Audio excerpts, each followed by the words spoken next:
నీ మనసులో ఉన్నది ఎన్నడైనా తప్పిపోదయా, నీ ప్రణాళిక ఎన్నడైనా మారిపోదయా. నీ మనసులో ఉన్నది ఎన్నడైనా తప్పిపోదయా, నీ ప్రణాళిక ఎన్నడైనా మారిపోదయా.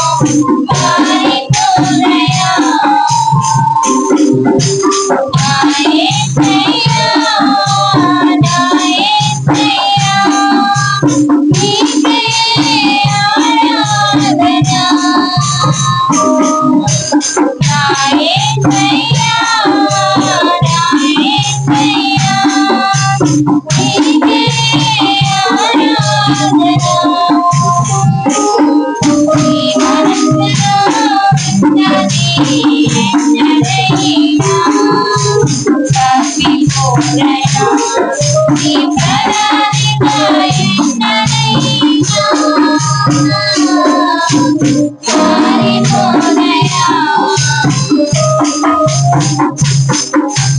ప్రవచన ప్రవచనాలు నెరవేర్చుటకు నిబంధన దూతగా దిగివచ్చావు.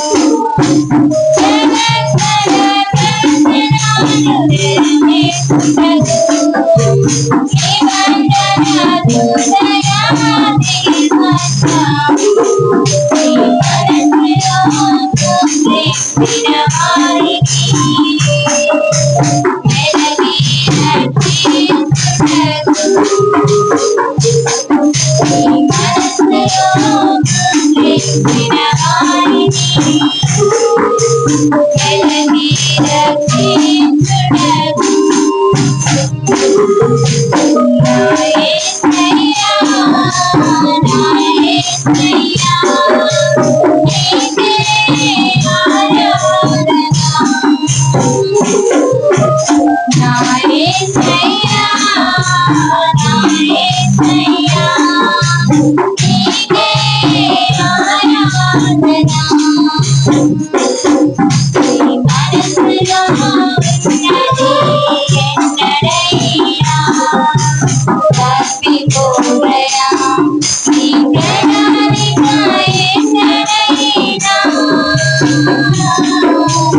మారిపోదయా. ప్రకటన 10వ అధ్యాయములో మనుషుడైన దూతగా దిగివచ్చావు. ప్రకటన 10వ అధ్యాయములో మనుషుడైన దూతగా దిగివచ్చావు. విప్పబడిన పుస్తకములో సమకూర్చుటకు వచ్చావు. విప్పబడిన పుస్తకములో సమకూర్చుటకు వచ్చావు. నా యేసయ్యా, నా యేసయ్యా, నీకే ఆరాధన. నా యేసయ్యా, నా యేసయ్యా, నీకే ఆరాధన. నీ మనసులో ఉన్నది ఎన్నడైనా తప్పిపోదయా, నీ ప్రణాళిక ఎన్నడైనా మారిపోదయా. నీ మనసులో ఉన్నది ఎన్నడైనా తప్పిపోదయా, నీ ప్రణాళిక ఎన్నడైనా మారిపోదయా. యేసయ్యా, నా యేసయ్యా, నీకే ఆరాధన.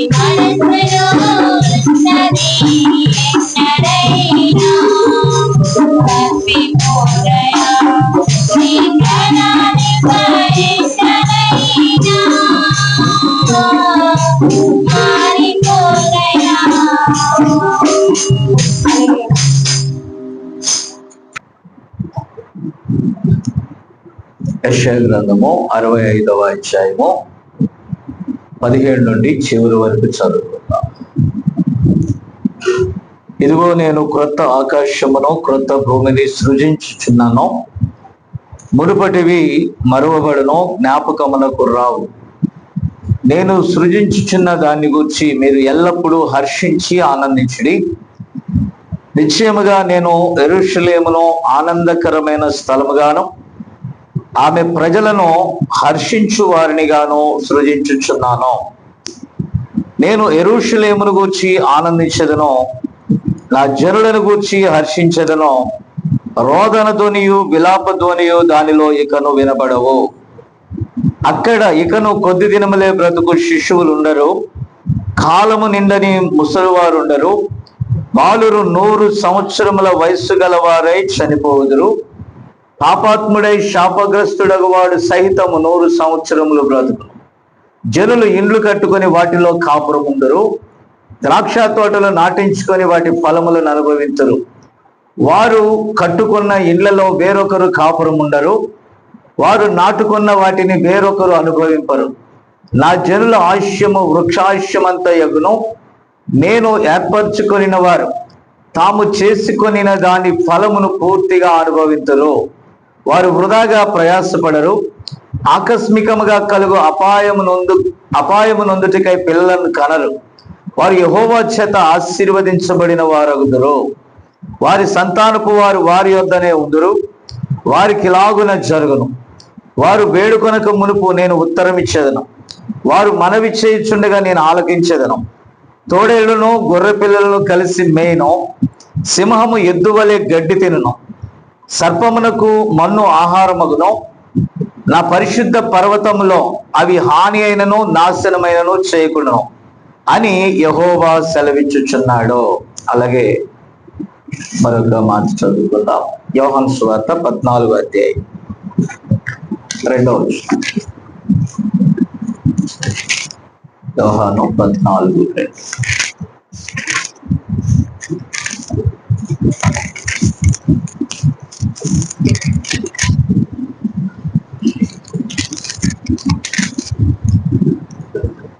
నా తండ్రి ఇంట అనేక నివాసములు కలవు, లేని ఎడల మీతో చెప్పుదును. మీకు స్థలము సిద్ధపరచ వెళ్ళుచున్నాను. నేను వెళ్ళి మీకు స్థలము సిద్ధపరిచిన ఎడల నేనుండు స్థలములో మీరును ఉండులాగిన మరలా వచ్చి నా యొద్ద ఉండుటకు మిమ్మల్ని తీసుకొని పోవుదును. ప్రార్థన చేద్దాం. ప్రేమగల మా తండ్రి, పరిశుద్ధుడా పరిశుద్ధుడా, ఇంతవరకు నాయన పాటల ద్వారా నాయనా నిన్ను ఆరాధించి ఉన్నాం ప్రభా. ఇదిగో నాయనా ఈ చిన్న వధువును నీ కృపలో జ్ఞాపకం చేసుకోండి. అలాగే నాయనా వర్షం వలన కొందరు జ్వరముల వలన నీ సన్నిధికి రాలేకపోయారు. నీ కృపలో వారిని స్వస్థపరచండి నాయన. అలాగే ప్రభా ఇంకా ఎవరెవరు వారి వారి నాయన సమస్యల మధ్య చిక్కుబడి ఉన్నారు జ్ఞాపకం చేసుకోండి. అలాగే ప్రభా ఇక్కడ నాయన ఈ గృహ యజమానులైనటువంటి అరుణ్ మాస్టర్ కూడా దర్శించండి. ఆరోగ్యం ఇచ్చారు, నీకు స్తోత్రాలు. అలాగే ప్రభా ఇంకా నాయన ఈ కుడి ఎడమల ఉన్నటువంటి వారు నాయన ప్రతి ఆదివారం మేము కూడుకోవటానికి, బుధవారం కూడుకోవటానికి ప్రభా వారు సమ్మతిగా నాయన అంగీకరించి నాయన వారు ఎవరు కూడా మా మీద ఇబ్బంది పడకుండా నాయన వారి మనస్సును ప్రేమతో మీరు నింపినందుకే వందనాలు. ఈ పరిచర్య ఎడల వారు కూడా నాయన ఎంతో దయగలిగి ఉన్నందుకై వారిని వారి కుటుంబాలను కూడా ఆశీర్వదించండి. నాయన భాషలో అనగా నాయన తమిళ ప్రజల మధ్య నాయన ఇదిగో ప్రభా తెలుగు వారితో మాట్లాడుచూ ఉన్నాం. నిశ్చితమైతే ప్రభా ఇదిగో నాయన సాయంకాలం నాయన రాబో దినాల్లో నాయన తమిళ వెర్షన్ కూడా నాయన ప్రభా మరి బోధించడానికి నీ కృప దయచేయి. ఏదేమైనా నీ చిత్తము ఈ ప్రాంతంలో జరిగించండి.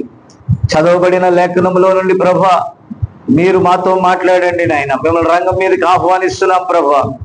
ఏవో ఈ వాక్యము నీది నాయన. అలాగే ప్రభా నీవు పంపిన ఈ గడియ వర్తమానికుల ద్వారా ఈ కాలానికి మాకు ఇచ్చినటువంటి ఇదిగో నాయన ఈ వర్తమానం బట్టి నీకు వందనాలు ప్రభా. అలాగే నాయన ఋతువునకు నాయన మాకు కావలసిన ఆత్మీయ ఆహారాన్ని మీరు సిద్ధపరుస్తున్నందుకే వందనాలు ప్రభా. వినగల చెవులు గ్రహించే హృదయాన్ని దయచేయి నాయన. అల్పులైన నన్ను నీ సిలువ చాటును మరుగుపరుచుకొని నీ నోటి మాటకు కేవలం ఒక బోరగా వాడుకొని నాయన తద్వారా నీ నామానికి మహిమ తెచ్చుకోమని సమస్తము నీ పరిశుద్ధాత్మ స్వాధీనంలో ఉంచుకోమని యేసుక్రీస్తు నామమున అడుగుచున్నాము. ఆమేన్ ఆమేన్ ఆమేన్. దయచేసి కూర్చోండి.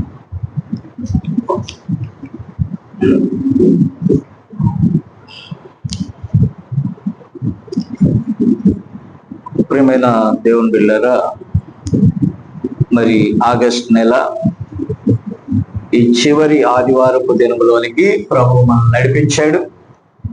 అందును బట్టి దేవునికి మనము ఎంతో కృతజ్ఞతాస్తుతులు చెల్లించబద్దులమై ఉన్నాం. ఎందుకంటే కొంతమంది ఆ జ్వరాల చేత బలహీనతల చేత కొంత కొట్టబడినప్పటికీ మరి దేవుడు బలపరుస్తూ మరి అన్ని విషయాల్లో మరి కాపాడుచు మనను ఇంతవరకు ఆయన కాయుచూ ఉన్నారు. దేవుని స్తోత్రం. అలాగే సెప్టెంబర్ నెలలో మరి ప్రకాశం జిల్లా తరులపాడులో 4వ తారీఖున జరిగేటటువంటి ఆ యానివర్సరీకి వెళ్తూ ఉన్నాను. అలాగే 5వ తారీఖున లింగంగుంటలో నా చెన్నై పట్టణం నుండి మరి సహోదరులు మోజెస్ గారు మరి అక్కడ ఒక చిన్న కుటుంబ ఆశీర్వాద కూడికలో మరి అక్కడ వారు మాట్లాడతారు. అందుచేత 5వ తారీఖున నేను అక్కడ ఉంటాను. ప్రభు చిత్తం అయితే మరి ఈ వచ్చే వారం బుధవారం నేను రాలేను. ఆదివారానికి మరలా ఇక్కడికి వస్తాను.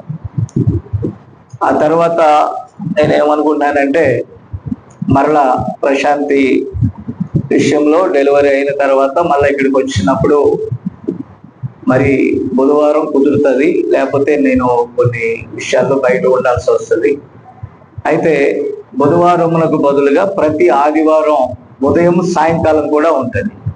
అది కూడా మీకు కూడా ఈజీగా ఉంటుంది. కాబట్టి ఆ విధంగా కొద్ది కాలం మనం కొంచెం మార్పు చేసుకోవాల్సి ఉన్నాం. Praise the Lord. ఎందుకంటే ఆ విధంగా మీరు నూతనముగా ఇక్కడ ఈ వర్తమానమును నేర్చుకోవటానికి వీలు కుదురుతుంది అనేటటువంటి ఉద్దేశంతో నేను అలాగా మరి పెట్టడానికి పూనుకోవడం జరిగింది. రెండవది అక్టోబర్ నెలలో మరి యూత్ మీటింగ్ అయితే ఉంటుంది. అయితే దైవ సేవకులు శామ్యుల్ బొంపగ గారు అనుకున్నా కానీ ఆయన ఒక నవంబర్ ఆ మధ్యలో కుదురుతుందని చెప్పారు. అలా కానట్లయితే ఏదైనా దైవజనుల ద్వారా ఈ దసరా హాలిడేస్ సెప్టెంబర్ 24 నుండి అక్టోబర్ 2వ తారీఖు దాకా ఉన్నాయి. ఈలోగా యూత్ కోసం ఒక చిన్న ఒక్కరోజు మీటింగ్ మరి ఎక్కడ వీలు పడితే ప్రార్థనలో చూద్దాం, ఎక్కడ అవకాశం ఉంటే చూసి మరి అది జరిపించడానికి ప్రయత్నం చేద్దాం. అది ప్రస్తుతం ఉన్న విషయాలు. పిల్లలు మరి మనం చదువుకున్న వాక్యంలో నుంచి మనం ముందుకెళ్దాం. గత వారం నుండి మనం ఈ అంశాన్ని ప్రారంభించాం. అదేమనగా పరలోక పెళ్లి కుమారుడు మరియు భూలోక పెళ్లి కుమార్తె యొక్క భవిష్య గృహము. Praise the Lord. అంటే ఆమె భవిష్యత్తులో ఉండబోయేటటువంటి ఆ గృహమును గురించి మనం మాట్లాడుతూ ఉన్నాం. పిల్లల చాలా విషయాలు అందులో ఉన్నాయి. సో అంతా మనం ధ్యానించాలంటే మనకు సమయం సరిపోదు. ఇప్పటికీ మళ్ళా 2వ ఆదివారం కూడా మనం దాంట్లోనే ఉన్నాం. దేవుని స్తోత్రం. అయితే నేను ఒక మాట ఏంటంటే, మన దగ్గర బుక్స్ అందుబాటులో ఉన్నాయి కాబట్టి తప్పకుండా మీరు కూడా చదువుకోండి. కొన్ని విషయాల వరకు మరి చెప్పగలుగుతున్నా కానీ సంపూర్ణం చేయలేకపోతున్నాం, దయచేసి గమనించాలి. ఓకే, కాబట్టి మొట్టమొదటిగా సాతాను ద్వారా ఈ భూమి మీద పాపము లేకపోతే శాపము ప్రవేశించింది.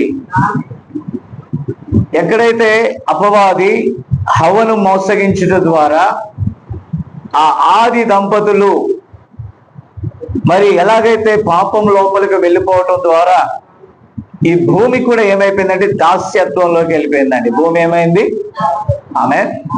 కాబట్టి ఈరోజు మనకి వ్యాధులు, హఠాత్కర మరణాలు, యాక్సిడెంట్లు, ఎన్నో ప్రమాదాలు, అలాగే వ్యాధులు. మీకు విషయం తెలుసో లేదు, ప్రవక్త అంటాడు ప్రకృతి కూడా అపవాది స్వాధీనంలోకి వెళ్ళిపోయింది. యేసు ప్రభు ఆయన ఈ భూమి మీద ఆమేన్ జీవించిన దినాలలో, ఇది కాదు అక్కడే వస్తుంది, ఒక మైక్ తీసేయండి. అది కాదు అది కాదు ఆ మౌత్ తీసేయాలి.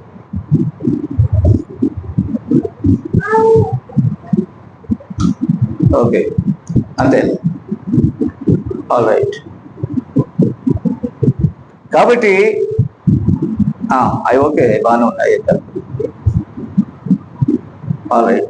కాబట్టి పిల్లరా, మీరు దయచేసి గమనించినట్లయితే ఈ ప్రకృతిని కూడా వాడు వశపరుచుకొని ఎంతో మందిని లయపరుస్తున్నాడు. భూకంపాల ద్వారా, వరదల ద్వారా, తుఫానుల ద్వారా వాతావరణాన్ని వాడు తన స్వాధీనంలో పెట్టుకున్నాడు. యేసు ప్రభు సముద్రంలో ప్రయాణం చేసేటప్పుడు తుఫానును వాడు రప్పించాడు. అనేక రీతులుగా అపవాది శోధించినప్పుడు సృష్టికర్త అయినటువంటి మన ప్రభు దాన్ని గద్దించాడు. ఎందుకనంటే పోయిన వారం మనం చెప్పుకున్నాం, యేసు ప్రభు దగ్గరకు వచ్చి అపవాది అంటది, నీవు నాకు మ్రొక్కితే ఈ లోక రాజ్యములన్నీ నీకు ఇచ్చేస్తాను. నువ్వు కల్వరిలో మరణించాల్సిన పని లేదు, నీ రక్తమును కార్చాల్సిన పని లేదు.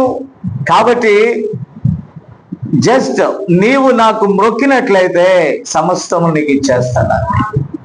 అయితే ప్రభు సమస్తము ఎరిగినవాడు, సమస్త ప్రణాళికకు ఆయన ఆది సంభూతుడై ఉన్నాడు. సర్వము ఎరిగినటువంటి ఆయన అన్నాడు, నీవు నీ దేవుని శోధింపవలదు అన్నాడు. దాన్ని గద్దించాడు. యేసు ప్రభు ఎక్కడ కూడా లోబడలా. మొదటి ఆదాము పడిపోయాడు కానీ ఇక 2వ ఆదాము ఎన్నడూ కూడా పడిపోలేదు, పడిపోడు. దేవుని స్తోత్రం.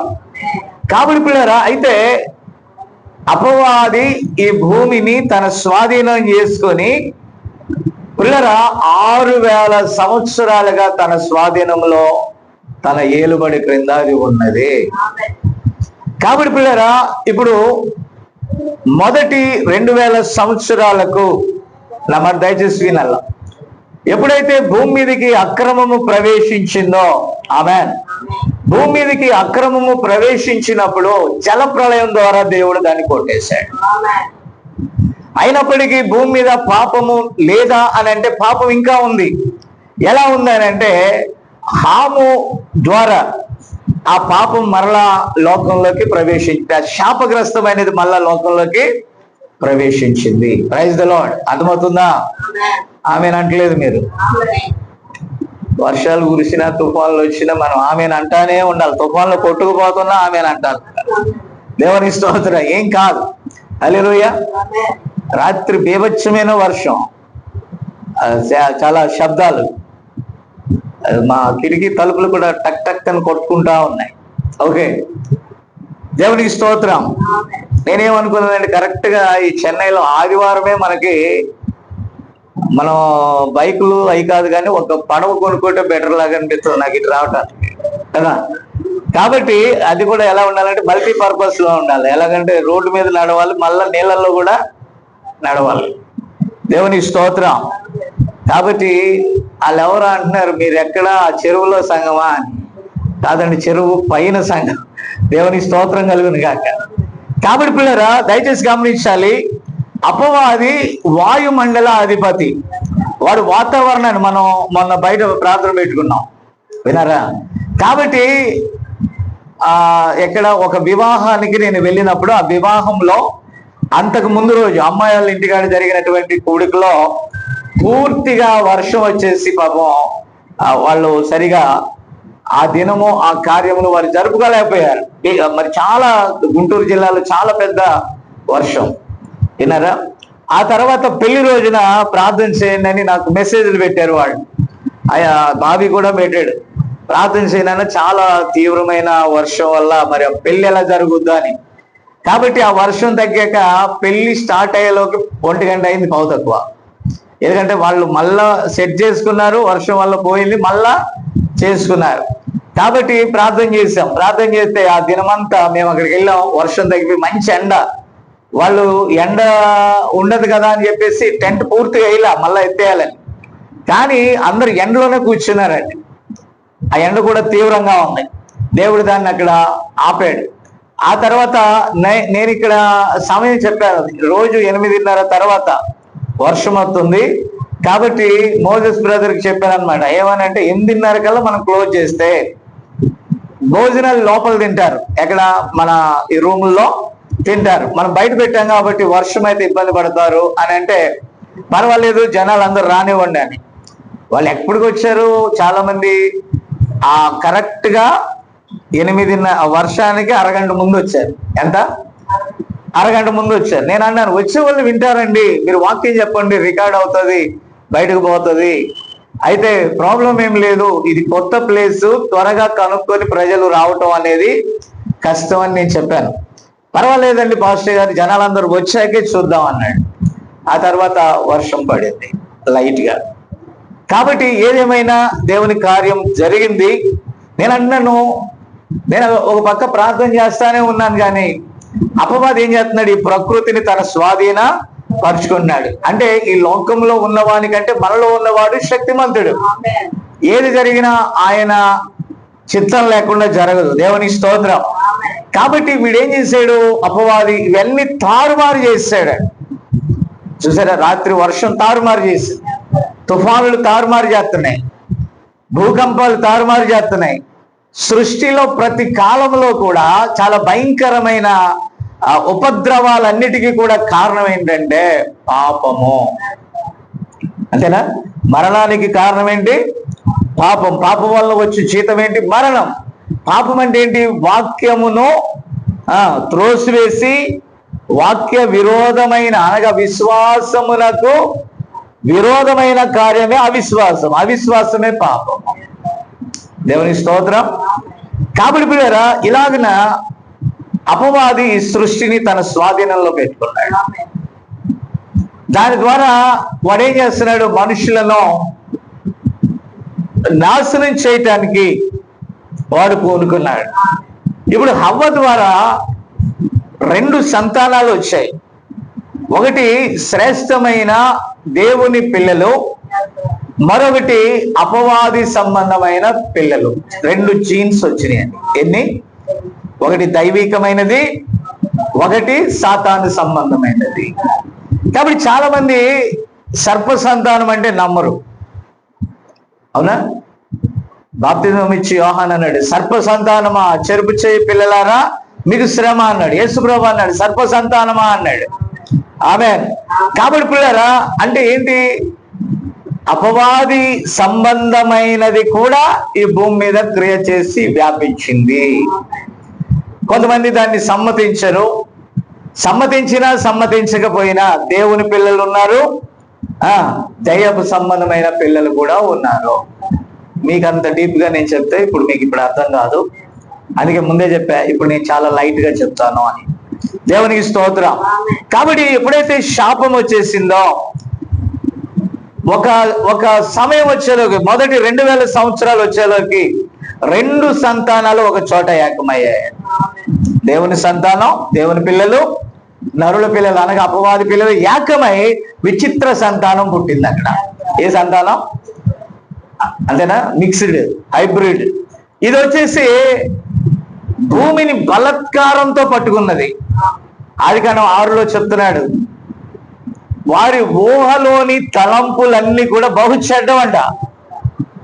దేవుడు కూడా ఏమన్నాడో తెలుసా? నా ఆత్మ నరులతో ఎల్లప్పుడూ వాదించలేనంతగా దేవుని యొక్క మనస్సు గాయపడింది. ఆయన సన్నిధిలో వారి అంతము వచ్చేసింది. వచ్చినప్పుడు దేవుడు ఒక వర్తమానాన్ని తన ప్రవక్త ద్వారా పంపించాడు. ఆ తరపు వర్తమానం ఏంటంటే, వాడలోనికి రండి. ఆమేన్. ఏమన్నాడు? కమిన్. కాబట్టి ఈ కట్టబడిన వాడలోనికి రండి.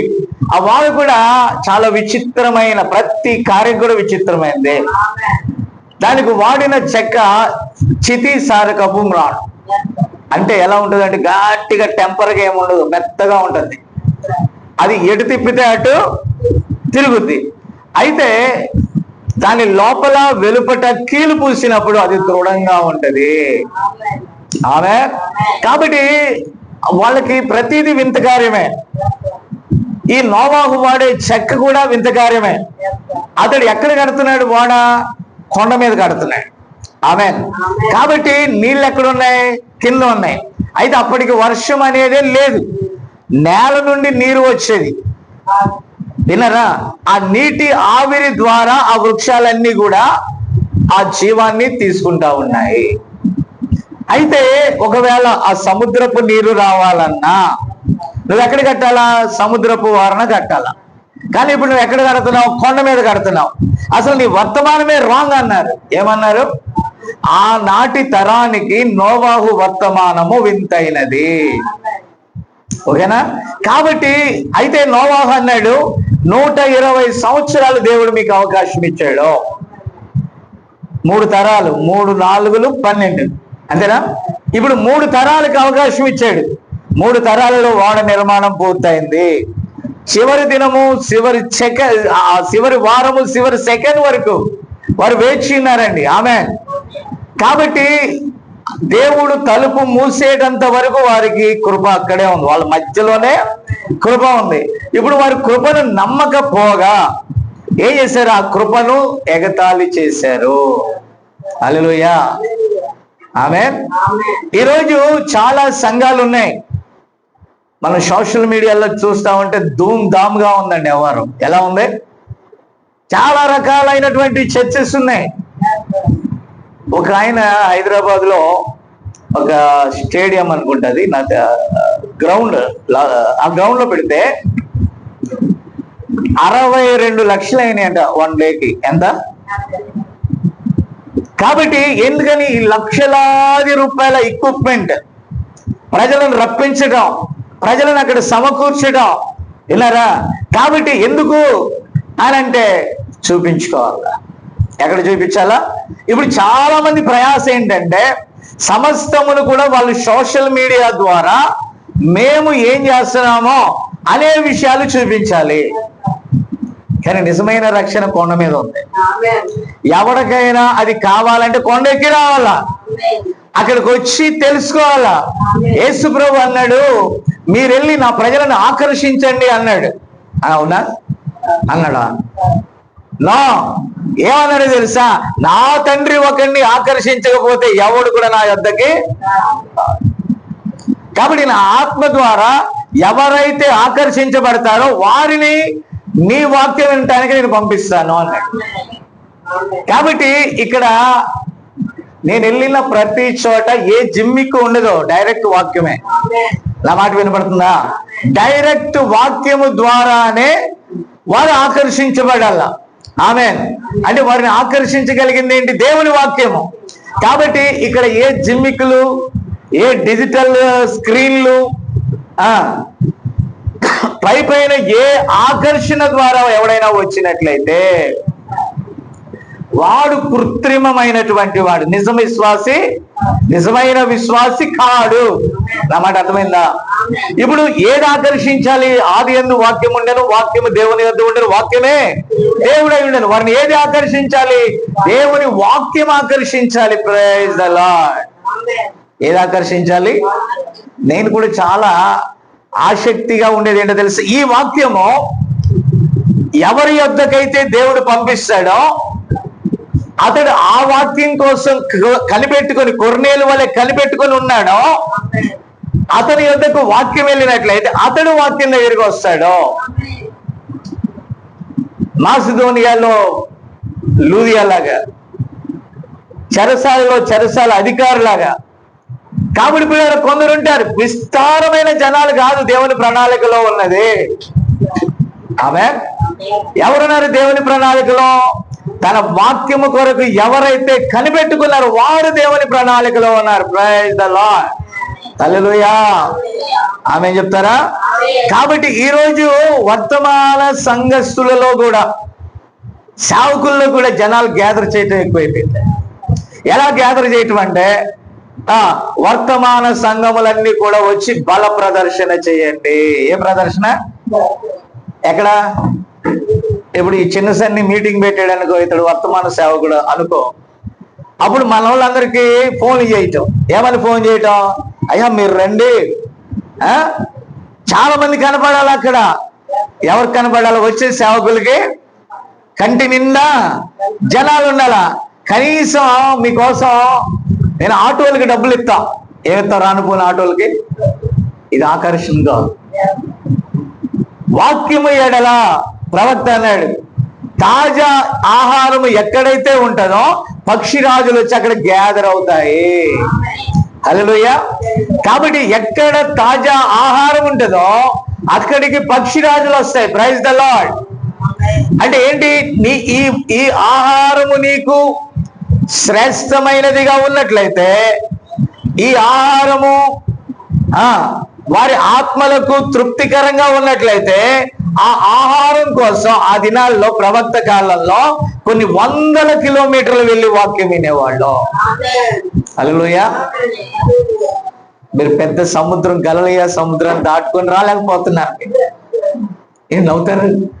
అదే కదా మనం అంటది, అరే రే రాత్రి వర్షం వచ్చింది, పాపం ఆ వాగులు దాటుకొని మనోళ్ళు ఎలా వస్తారో.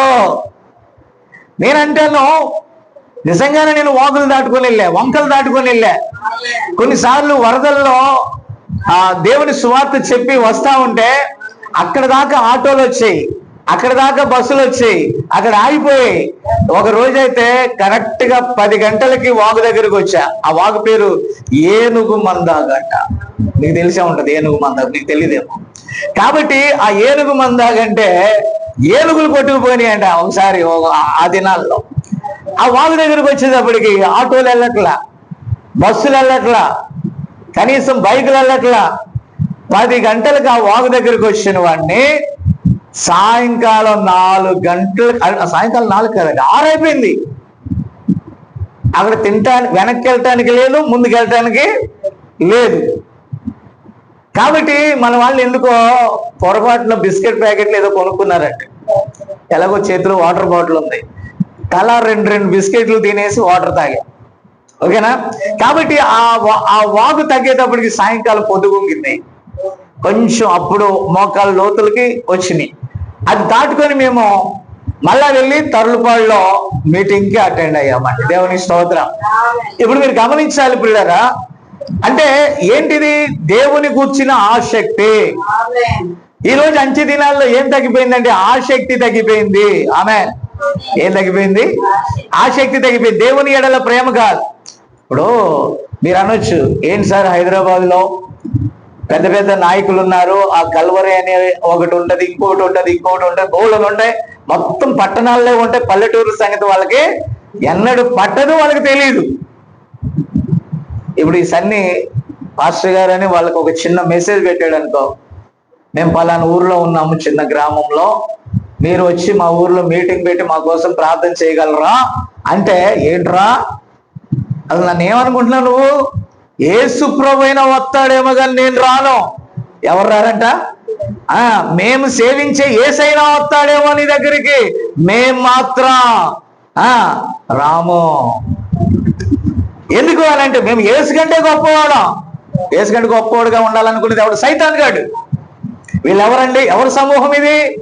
సాతాను గాడు ఎలా మోసం చేస్తున్నాడు?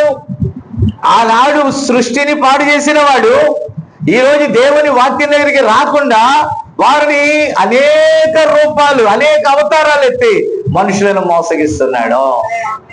ప్రజల ధనాన్ని కూడగట్టుకొని దుర్వినియోగపరుస్తున్నారు వాళ్ళు. దేవుని రాజ్యానికి హాస్పిటల్ తీసుకెళ్ళవు, దేవుని రాజ్యానికి భూమి మీద మన ధర్మ కార్యాలు తీసుకెళ్ళాం. ఒకవేళ ధర్మ కార్యాలు తీసుకెళ్లే పని అయితే, అవునా? అపోస్తుల కార్యాలు 10వ అధ్యాయంలో కొర్నేలు ఉన్నాడు. అతని ధర్మ కార్యాలు దేవుని దగ్గరికి చేరాయంట. అయితే అతడు కనికరించాడు, అతని ఎడల దేవుడు కనికరించాడు, కనికరించి దూతను పంపాడు. నీ ధర్మ కార్యాలు వచ్చాయి, ఓకే, నువ్వు నా పేరిట మంచిగా చేస్తున్నావు, అయితే నీ ధర్మ కార్యాలు ఇక్కడ చెల్లదు. నీ ధర్మ కార్యాలను బట్టి నువ్వు యాక్సెప్ట్ అవ్వాలంటే పేతురు దగ్గరికి వెళ్ళి వాక్యం విని బాప్టిజం తీసుకో. నా మాట విన్నారా? పేతురు దగ్గరికి వెళ్ళి సత్యం తెలుసుకో. పేతురు సీమోని ఇంట్లో ఉన్నాడు, చర్మకారుడైన సీమోని ఇంట్లో ఉన్నాడు. అక్కడికి వెళ్ళి వాక్యం తెలుసుకుని వచ్చి బాప్టిజం పొందిరా. That is the way. వేరొక మార్గం లేదు. నువ్వు ధర్మ కార్యాలు చేయొచ్చు, హాస్పిటల్ కట్టొచ్చు, వాక్య ప్రకారంగా నువ్వు లేకపోతే నువ్వు సాతాను సంబంధివే. 99% సాతాను సంబంధులతో ఆక్యుపై అయిపోయిందండి ఈరోజు క్రైస్తవ్యం. క్రైస్తవ్యం నిండా సినిమా యాక్టర్లు తయారయ్యారు. ఎవరండి యాక్టర్లో? ఏ యాక్టర్లో?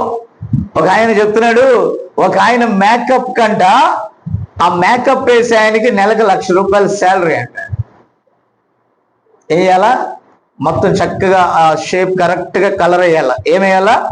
షేప్ వేయాలా. అలాగంతా కూడా మీసాలు కూడా ఎక్కడ నిలబెడితే అక్కడ ఉండాలా.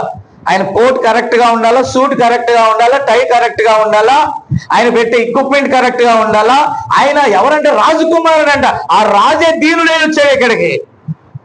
ఆయన ఎలా వచ్చాడు? ఒక ఆయన నాకు వాక్యం చెప్తాడు, దేవుడే దీనుడే వచ్చాడని. అంటే ఆయన దీనుడే రాబట్టే నేను రాజునయ్యాను అంటున్నాడు. మనం రాజులుగా చేయటానికి, రాజుల కంటే ఇక్కడ కాదు, ఇక్కడే రాజులుగా దేవుడు చేయాలనుకుంటే దేవుడు ఏమని చెప్పాడు? నా రాజ్యము భూ సంబంధమైనది కాదనేవాడు కాదు. హల్లెలూయా.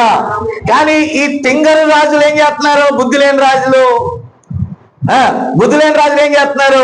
దేవుని రాజ్యం అంటే ఈ భూమి మీద కట్టేద్దామని చూస్తున్నాడు. నిమ్రోద్ ఏం చేశాడో తెలుసా? ఆదికాండం 11వ అధ్యాయంలో ఉంది, ఇప్పుడు తీయొద్దులే. నిమ్రోద్ ఏం చేశాడో తెలుసా? మనము మళ్ళా జలప్రళయం వచ్చిందనుకో, ఏ ప్రాబ్లం రాకుండా మనం ఎక్కడికి వెళ్దాం? దేవుని సన్నిధానం పైకి వెళ్ళిపోదాం. దేవుని దగ్గరికి మనం వెళ్దాం.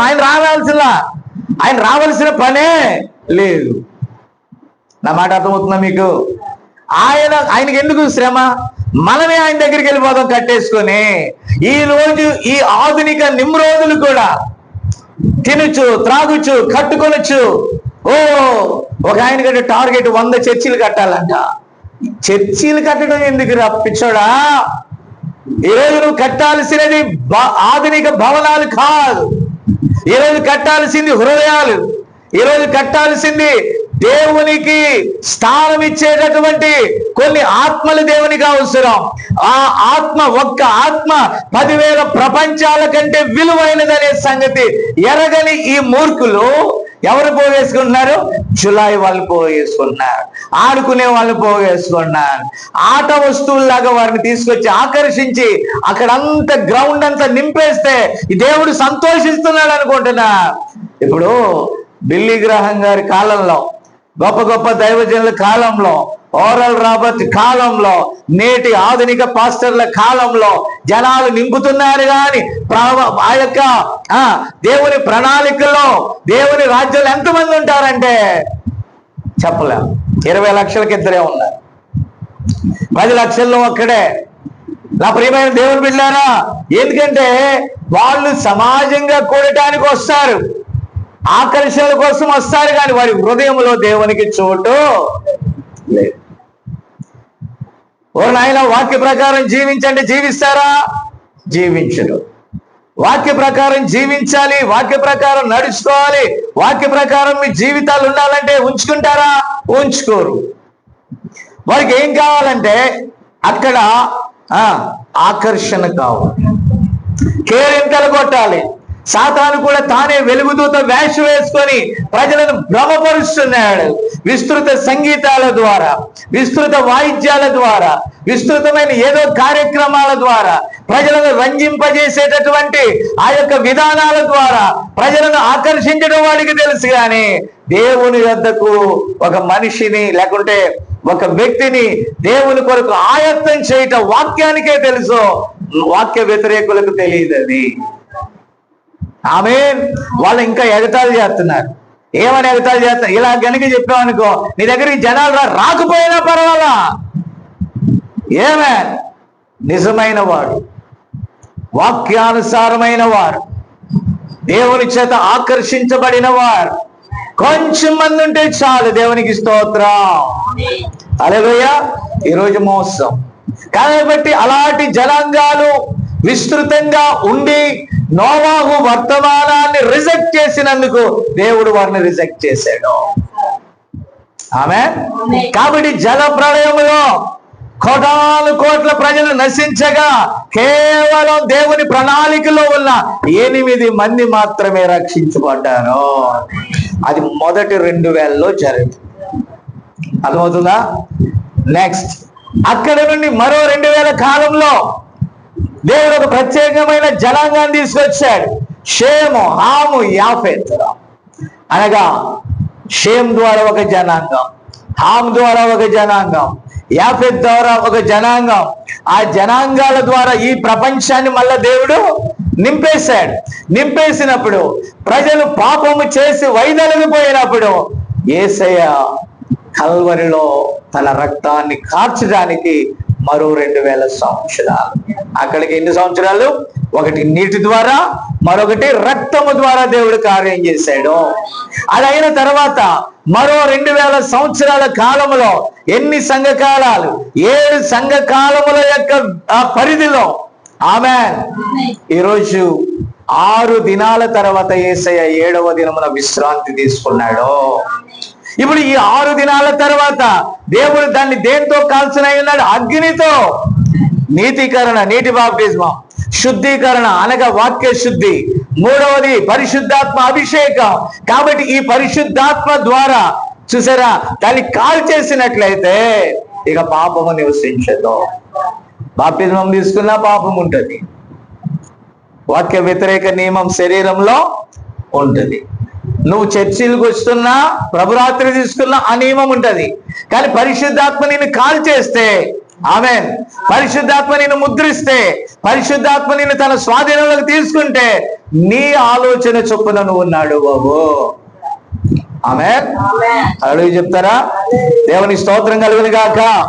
కాబట్టి పిల్లరా, ఇప్పుడు 6000 సంవత్సరాల తర్వాత దేవుడు తన ప్రవక్తను పంపించాడు. ఆ వాటర్ పర్పస్ పేరెంట్స్. కాబట్టి దేవుడు తన ప్రవక్తను పంపి ఆమె ఏం చేసుకొచ్చాడంటే ఈ గడియకు ఒక వర్తమానాన్ని పంపించాడు. నోవాహు దినాల్లో రిజెక్ట్ చేసినట్టుగా, యేసయ్య దినాల్లో రిజెక్ట్ చేసినట్టుగా, అపోస్తుల దినాల్లో రిజెక్ట్ చేసినట్టుగా ఈ గడియలో పంపబడిన వర్తమానాన్ని మనం రిజెక్ట్ చేసినట్లయితే మనం తప్పించుకోలేము. ఆమేన్. కాబట్టి పిల్లరా, ప్రకటన 21లో మనం చూస్తే పాతవి గతించును అనగా భూమి మీద ఉన్న వాతావరణము, పాపము నశించిపోతుంది. మీకు ఒక విషయం చెప్తాను. దేవుడు 5 దినాల్లో సృష్టిని చేశాడు. 6వ దినములో మానవుని చేశాడు. 7వ దినమున ఆయన విశ్రాంతి తీసుకున్నప్పుడు అపవాది మోసగించాడు. కాబట్టి పిల్లరా, ఎలాగైతే మంచిగా ఉన్న ఏదేనో దాస్యత్వంలోకి వెళ్ళిపోయిందో, ఆమేన్, అలాగే ఆ దాస్యత్వంలోకి వెళ్ళిపోయినటువంటి దానిని దేవుడు విడిపించడానికి తన కుమారుడైన యేసయ్యని భూలోకానికి పంపించాడు. ఆమేన్, ఆమేన్, ఆమేన్. కాబట్టి ప్రియులారా, దాని ద్వారా ఏం జరిగింది? భూమి మీద ఉన్న వాతావరణం చెడిపోయింది. పాపము ఏలుబడి క్రిందికి సర్వ ప్రపంచం వచ్చేసింది. హల్లెలూయా, హల్లెలూయా. దేవునికి స్తోత్రం కలుగును గాక. కాబట్టి సాతాను వలన వచ్చిన శాప ఫలితముగా ఈ భూమిని నాశనం చేసేటటువంటి ముళ్ళు, వ్యాధులు, మరణాలు, రాజకీయము, ప్రతి దురాత్మల ప్రభావము వచ్చేసి ఈ ప్రపంచాన్ని ఆక్యుపై చేసుకుంది. నా మాట విన్నారా? సమస్తము ఈ ప్రపంచాన్ని ఏం చేసిందండి? ఆక్యుపై చేసి. Praise the lord. కాబట్టి పిల్లరా, మీరు దయచేసి గమనించాలి, సమస్తమును నాశనమునకు లోపరిచింది. హల్లెలూయా. కాబట్టి పిల్లరా, మీరు దయచేసి గమనిస్తే, ఎప్పుడైతే ఈ దురాత్మలన్నీ కూడా ఎఫెసీ 6:12 ప్రకారము ఏమని రాస్తుంది బైబిల్లో? ఏమని రాస్తుంది బైబిల్లో? ఆకాశ మండలమందున్న దురాత్మలు. ఎక్కడండి? ఆకాశ మండలమందున్న దురాత్మలు ఏం చేస్తున్నాయి? మన తలంపులను మార్చేస్తున్నాయి, మన ఆలోచనలు మార్చేస్తున్నాయి. సినిమా ప్రపంచాన్ని తీసుకొచ్చింది, దుష్ట ప్రపంచాన్ని తీసుకొచ్చింది, చెడిపోయిన స్వభావాన్ని తీసుకొచ్చింది, పాపభరితమైన కార్యాలను తీసుకొచ్చింది, యవనస్తులను పడేస్తా ఉంది. లోకంలో ఉన్న సమస్తమును అది నాశనములకు తీసుకొని వెళ్తూ ఉంది. అందుకే పౌలు గారు అన్నాడు, మనం పోరాడునది శరీరులతో అనగా రక్త మాంసములతో కాదు గాని ఆకాశ మండలమందున్న దురాత్మలతో మనం పోరాడుచున్నాము. తలంపులను వాడే చెడగొడుతున్నాడు, ఆలోచనలు వాడే చెడగొడుతున్నాడు. వానికి బైబిల్లో ఒక పేరు ఉంది, మీకు తెలుసా? వాయుమండలాధిపతి. వాడు ఎవడండి?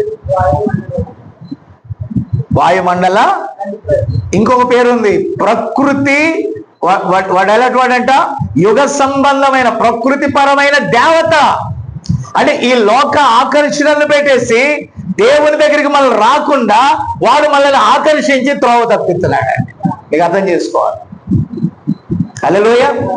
కాబట్టి ఇక్కడ మీరు గమనిస్తే ఇవన్నీ కూడా ఈ పాత ప్రపంచమును నాశనం వైపుగా అపవాది వాళ్ళు దూతలు నడిపిస్తా ఉన్నారు. హల్లెలూయా.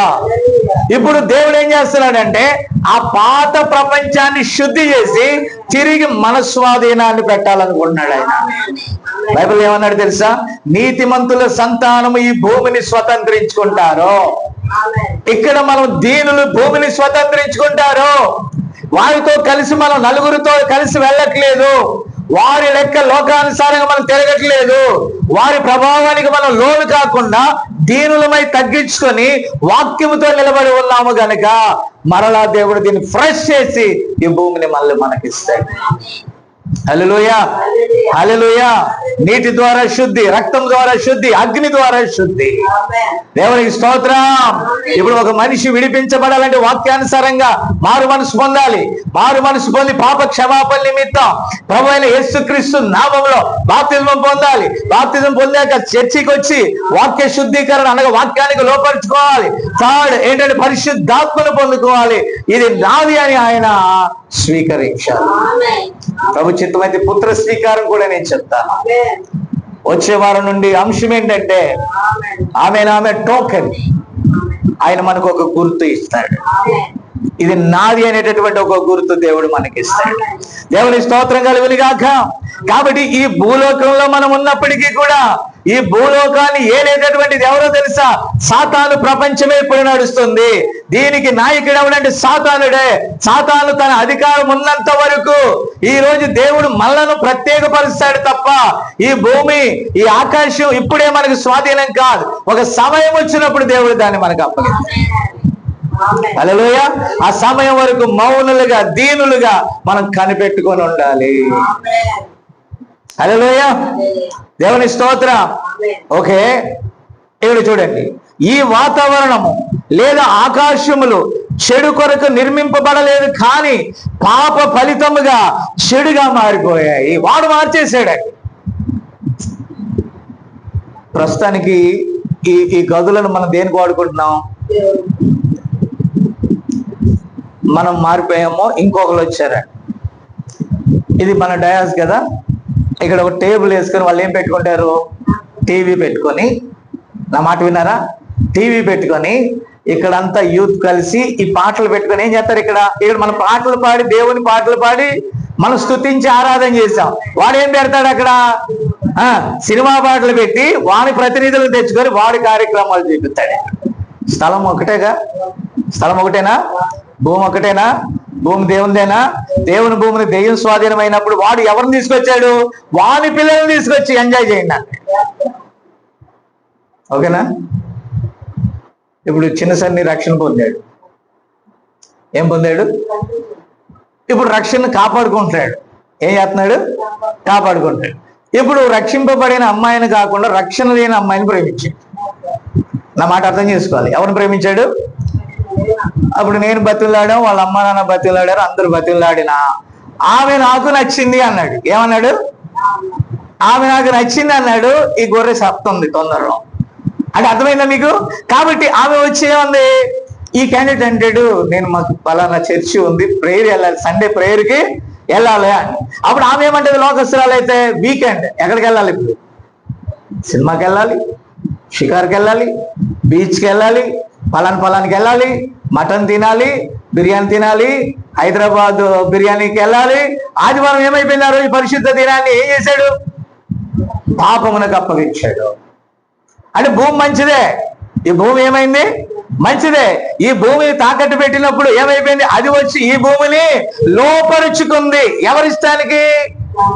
దాని ఇష్టం చేయిస్తుంది. ఈ భూమి మంచిదే, ఆకాశం మంచిదే, సృష్టి మంచిదే, నువ్వు మంచిదానివే, నేను మంచోడినే, వాడు మంచోడే, అందరూ మంచోళ్ళమే. బట్ వన్ థింగ్, ఎప్పుడైతే అపవాదికి అప్పగించుకున్నామో మిమ్మల్ని సాతాను తన వశం చేసుకొని బహు చెడైన వారిగా దేవుని న్యాయస్థానంలో తప్పుటోలుగా నిలబెట్టి మనకు శిక్ష వేయించుతుంది. మీకు విషయం తెలుసా? సాతానుడు సృష్టించలేడు. సాతానుడు సృష్టించే శక్తి దానికి లేదు. అయితే సృజించబడిన దాన్ని వాడు పాడు చేస్తాడు. ఏం చేస్తాడండి? మీరు దేవుని కృపలు మిమ్మల్ని అందరినీ దేవుడు మంచిగానే సృజించాడు. ఇప్పుడు పుట్టిన పిల్లలకి ఏమని తెలుసా? తల్లిదండ్రులు వారికి ఏది నేర్పితే వాళ్ళు నేర్చుకుంటారు.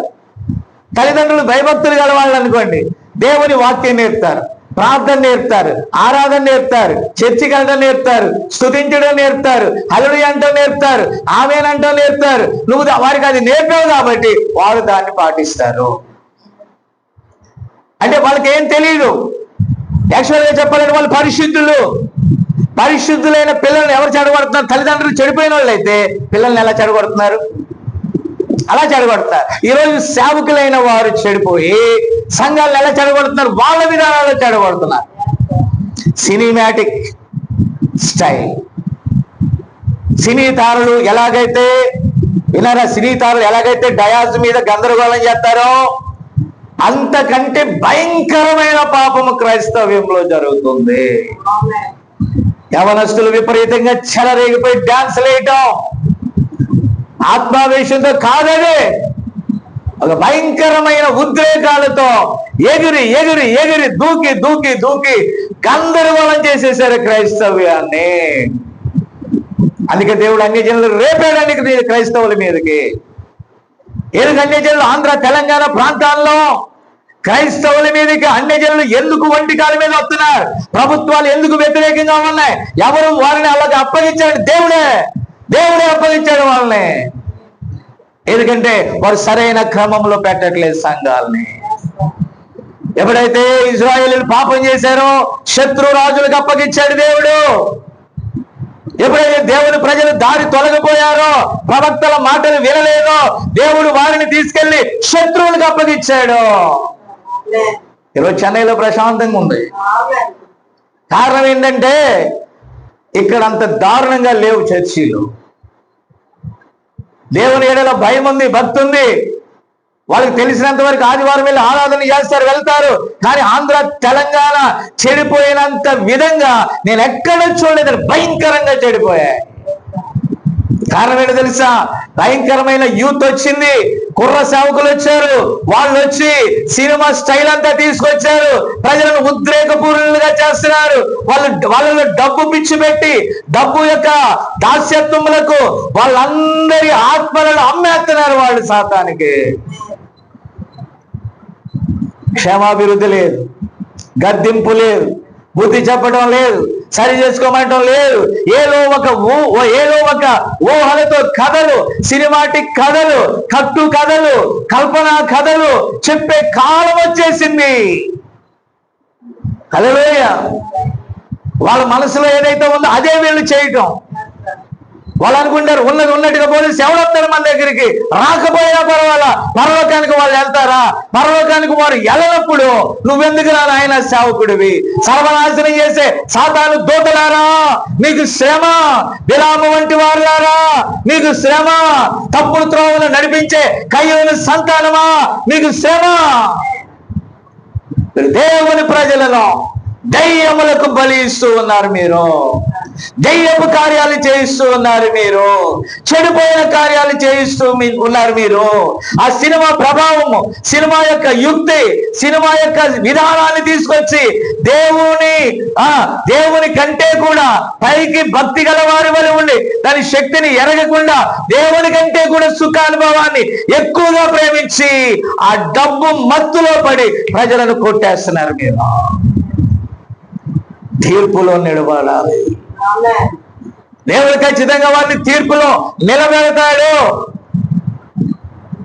యథార్థవంతులు కష్టపడతా ఉన్నారు, యథార్థవంతులు పోరాడుతా ఉన్నారు, సత్యము నిమిత్తం వారు నిలబడతా ఉన్నారు. ఇదిగో డూప్లికేట్ అద్భుతాలని చెప్పి అది చెప్పి ఈ కాయలని ఆ కాయలని ఆ ఊరెళ్ళి ఈ ఊరెళ్ళి జనాలు పోగేసుకొని లక్షలాది రూపాయలు కోట్లాది రూపాయలు తెచ్చుకొని కూర్చుకొని వారు ధనవంతులై వారిని దరిద్రులుగా చేస్తున్నారు. క్రీస్తునందు మోసం మోసం మోసం మోసం. మనం అనుకుంటున్నాం ఆనాడు హవ్వను అపవాది మోసగిచ్చిందని, ఈ రోజు కూడా అంతకంటే డబల్ మోసంలో ఉన్నాం మనం. ఈ దినముల యొక్క అంతంలో నోవాహు దినాలు ఉన్నట్టుగా ఉంటాయని ప్రభువే చెప్పాడు, లోతు దినాలు ఉన్నట్టుగా ఉంటాయని ప్రభువే చెప్పాడు, సొదొమ గొమొర్రా వలె కాల్చబడుతుందని ప్రభువే చెప్పాడు, ఆ జల ప్రళయంలో నశించినట్టుగా నశిస్తానని ప్రభువే చెప్పాడు. అంచె దినాల్లో దేవుడు ప్రవక్తను పంపి అతడు దీనుడయ్యుండి ఏ ధనాపేక్షకు లోబడకుండా ఉన్నది ఉన్నట్టుగా వాక్యం చెప్తే అతన్ని తీసుకుని వెళ్ళి వీళ్ళు ఏమన్నారు తెలుసా, అబద్ధ ప్రవక్త అన్నారు. ఆనాడు నోవాహును ఎగతాళి చేసినట్టుగా ఇగడిలో యథార్థవంతులు ఎగతాళి పాలైపోతున్నారు. అయినా పర్వాలా మనకు ఒక రాజ్యం వస్తుంది, ధైర్యంగా ఉంటుంది. మన రాజ్యాన్ని దేవుడు మీ యథార్థులుగా దీనులుగా ఉన్నట్లయితే, వాక్యము నిమిత్తం మీరు ఓర్చుకొని ఉన్నట్లయితే ఒక దినాన్న మరలా మీరు స్వతంత్రించుకుంటారు.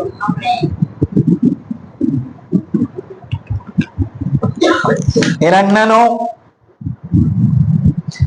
ఓపిక కలిగి ఉండండి. ఏం కలిగి ఉండాలండి? మన రాజ్యం వల్ల మనకి దేవుడు అప్పగిస్తాడు. ఎందుకంటే ఆయన మరణముని జయించాడు, అపవాది తలను తొక్కేశాడు. అయితే దాని దినములు పూర్తయ్యే వరకు ఇంకా దేవుడు ఫుల్ డాక్యుమెంట్ ఇంకా మనకి ఇంకా రావాలి. అర్థమైందా? ఎందుకంటే వాడు వాడు వాడు పాలన చేయాలి 3.5 సంవత్సరాలు. ఎంత పర్టికులర్ గా ఉందండి వాక్యం. హల్లెలూయా, దేవుని స్తోత్రం కలుగును గాక. కాబట్టి సాతాను గాడు వశపరుచుకొని సమస్తమును మార్చేశాడు. కాబట్టి పిల్లరా, ప్రవక్త అంటాడు ఈ భౌతిక దేహము 16 మూలకాలతో తయారు చేయబడినది. ఆమేన్. ఎన్ని మూలకాలండి? కాబట్టి ఈ భూమి మీద ఏదైతే ఉన్నదో అదంతా మన శరీరంలో, మనం తినే ఆహారములో ఈ మూలకాలు ఖచ్చితంగా ఉన్నాయి. కాబట్టి దేవుడు భూమిని శపించినప్పుడు ఈ భూమితో కూడా మానవులతో కూడా సమస్తము కూడా వ్యాధిగ్రస్తమైపోయింది. ఆదాము ఆనాటి ఆది కాలంలో పాపం ప్రవేశించక ముందు వారిలో వ్యాధులు లేవు, వారిలో పాపం లేదు, వారు పరిశుద్ధంగా ఉన్నారు, వారు ఆరోగ్యకరంగా ఉన్నారు, వారు కోరుకున్నది పొందుకున్నారు, వారు స్వేచ్ఛగా ఉన్నారు. ఎప్పుడైతే పాపములకు దాసులైపోయారో చెదరగొట్టబడ్డారు. భూమి మొత్తానికి వ్యాధులు వచ్చేసాయి, భూమి మొత్తానికి మోసాలు వచ్చేసాయి, దగాలు వచ్చేసాయి, ద్రోహాలు వచ్చేసాయి, అసూయలు వచ్చేసాయి, ద్వేషాలు వచ్చేసాయి, ఒకరినొకరు చంపుకునే పరిస్థితికి అపవాది తీసుకొచ్చి సర్వ దేవుని చేత తయారు చేయబడిన మానవులను వారికి వారే చంపుకునేటట్టుగా చేసాడు వాడు. హల్లెలూయా. అది దాని దాస్యత్వము నుండి విడిపించడానికి దేవుడు తన కుమారుని పంపాడు. మనం ఆయన వాక్యం విని ఆయనలోనికి ట్రాన్స్ఫార్మ్ అయినప్పుడు మనం విడుదల పొందొచ్చు. దేవుని స్తోత్రం. ఇక్కడ అంటే పరలోక పెళ్లి కుమారుడైన క్రీస్తు తన ప్రియమైన భార్య కొరకు మరల నూతనముగా దీనిని సమకూరుస్తున్నాడు. ఒక దినాన ఆ భవిష్య గృహంలోనికి మనం తీసుకెళ్తాడు. అయితే అక్కడ పాపం లేదు, వ్యాధి లేదు, మరణం లేదు, ఈ భూ సంబంధమైన ఏ బలహీనతలు అక్కడ ఉండవు. బికాస్ అక్కడ పాపం లేదు. నా మాట విన్నారా? అక్కడ ఏం లేదమ్మా? చెప్పాలి. పాపం లేదు. నా మాట విన్నారా? ఈ మధ్య ఎంఆర్ఐ స్కాన్ తీసినప్పుడు ఒక వ్యక్తి చచ్చిపోయాడండి స్కానింగ్ మిషన్ లో. తెలిసిందా మీకు అది? ఈ స్కాన్ మిషన్ లో ఏముంటదంటే మ్యాగ్నెటిక్ పవర్స్ ఉంటాయండి. ఆ మ్యాగ్నెటిక్ పవర్ ద్వారా మీ బాడీలో ఏదైతే ఎక్కడైతే ఉందో ఆ లైట్ వేసినప్పుడు అక్కడికి వెళ్ళేసి ఆ గ్రాఫ్ని అది లాగుద్ది. విన్నారా? అయితే స్కానింగ్ చేసే వాళ్ళు ఏం చేస్తారో తెలుసా? ఒంటి మీద ఏది ఉంచరండి. అయితే ఈ వ్యక్తి ఏం కాదులే నాకు త్వరగా అని చెప్పి ఏం చేశాడంట, 10 కిలోల ఆ ఇనుము ఉన్నటువంటి ఒక చైన్ లాంటిది మెడలో ఉందంటాడు. లోపలికి వెళ్తే ఈ చైన్ ని లోపల తిప్పుద్ది కదా, అది తిప్పేసి ఏం చేసింది, మెడకేసి చుట్టి చంపి బయటపడేసి. వాడు బతకడానికి వెళ్ళాడా, సత్తానికి వెళ్ళాడా? పాపం కూడా అంతే. నీవు పాపంతో కూడా వెళ్ళావనుకో, లోపల వాళ్ళు చెప్పినట్టు నువ్వు వెళ్ళావనుకో నీకేం కాదు. దేవుడు చెప్పినట్టు నువ్వు జీవించావనుకో నువ్వేం కాదు. దేవుని మాట వినకపోతే నీ ప్రాణానికి నువ్వే ఉత్తరవాది, నీ ఆత్మకు నీవే ఉత్తరవాదివి. కాబట్టి పిల్లరా, నేటి భూమిపై సాతాను వాని శక్తుల నివాసం చేయుచున్నవి గనుక సమస్తము మురికితోనూ రక్తపాతములు, యుద్ధములు, రాజకీయములు, అనైతికమైన ప్రతి దానితో వాడు చెడగొట్టి పారేశాడు. ఏం చేశాడు? ఈ ప్రకృతిని ఏం చేశాడు? చెడగొట్టేశాడు. ఇప్పుడు యశోద, సమీర, అమ్ములు. పేరు అమ్ములేనా? హేమా. ఓర్ నాయన. ఓకే, అమ్ములు అనే హేమ. Okay, good. కాబట్టి మీ ముగ్గురు ఇప్పటి వరకు దేవుని దయ వల్ల అక్కడ పరలోకంలో ఉన్న దేవుని దయ వల్ల, భూమి మీద ఉన్న మీ నాన్న అమ్మ దయ వల్ల ఇప్పుడు దాకా మీ దగ్గర ఎలాంటి కక్షలు కార్పణ్యాలు లేవు. ఆఫ్టర్ మ్యారేజ్ ఏమంటున్నాను? ఆఫ్టర్ మ్యారేజ్ ఆ వచ్చే వాళ్ళు ముగ్గురు కూడా ఒక యూనిటీ ఉండే మైండ్ గలవారైతే మీకు ప్రాబ్లం రాదు. యూనిటీ లేని దుష్ట మనసు గలవారు వచ్చారనుకో, మీ అమ్మోళ్ళు మన ఇంటికి రావడానికి లేదు, నువ్వు వాళ్ళ ఇంటికి వెళ్ళటానికి లేదు, ఫినిష్, ఒకరు బంధు. అదేనా? ఆ తర్వాత సమీరాన్ని అంటారు. ఏమంటారు తెలుసా? ఇదిగో చూడండి, వాళ్ళకి మంచిగా చేశాడు, నాకు మంచిగా చేయలేదు మా నాన్న.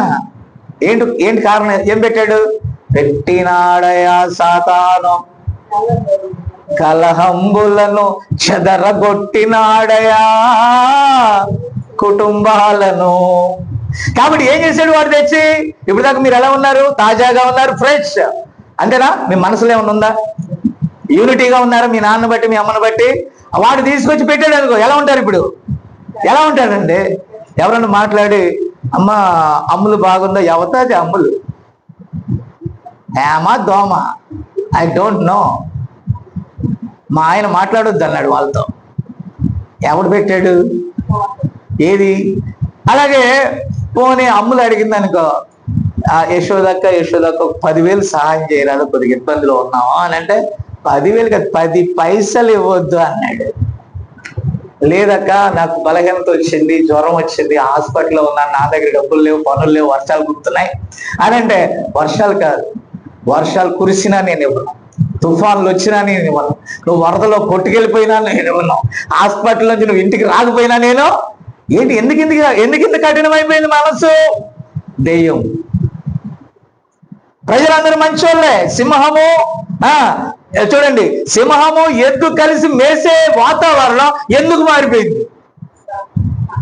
ఇప్పుడు మెల్లిగా పాము వచ్చి సమీరా అందనుకో, ఏం చేస్తావు నువ్వు? పరుగో పరుగు అందరు దొక్కేస్తారు, కీబోర్డు దొక్కేస్తారు, బాక్సులు దొక్కేస్తారు, అవి దొక్కేస్తారు. కారణం ఏంటి?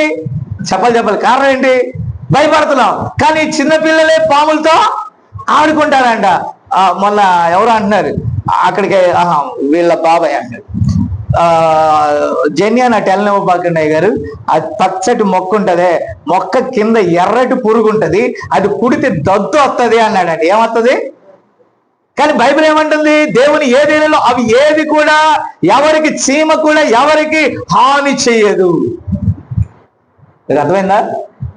మిడత దేని తింటది? గొలుసు. మిడత దేని తింటది? గడ్డి. మిడత ఏం తింటదమ్మా? గడ్డి తింటది. మిడతను ఏం తింటది?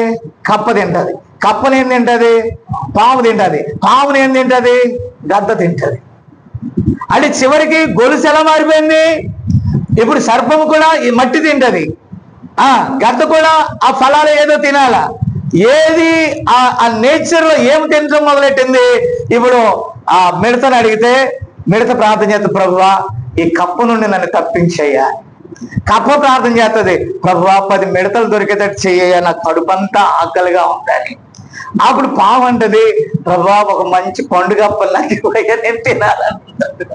పాము గద్ద అంటది, నాయన నాకు టేస్ట్ అయిన ఆహారం కావాలి, ఒక మంచి మిస్సలాడే ఒక పాము దొరికేటట్టుగా. ఇదెక్కడ? తారుమారైపోయింది వ్యవహారం. ఏమైపోయింది? తారుమారైపోయింది. ఇప్పుడు ఇద్దరు ఫ్రెండ్స్ ఉన్నారంటే ధైర్యంగా నమ్మగలరు ఒకరినొకరు?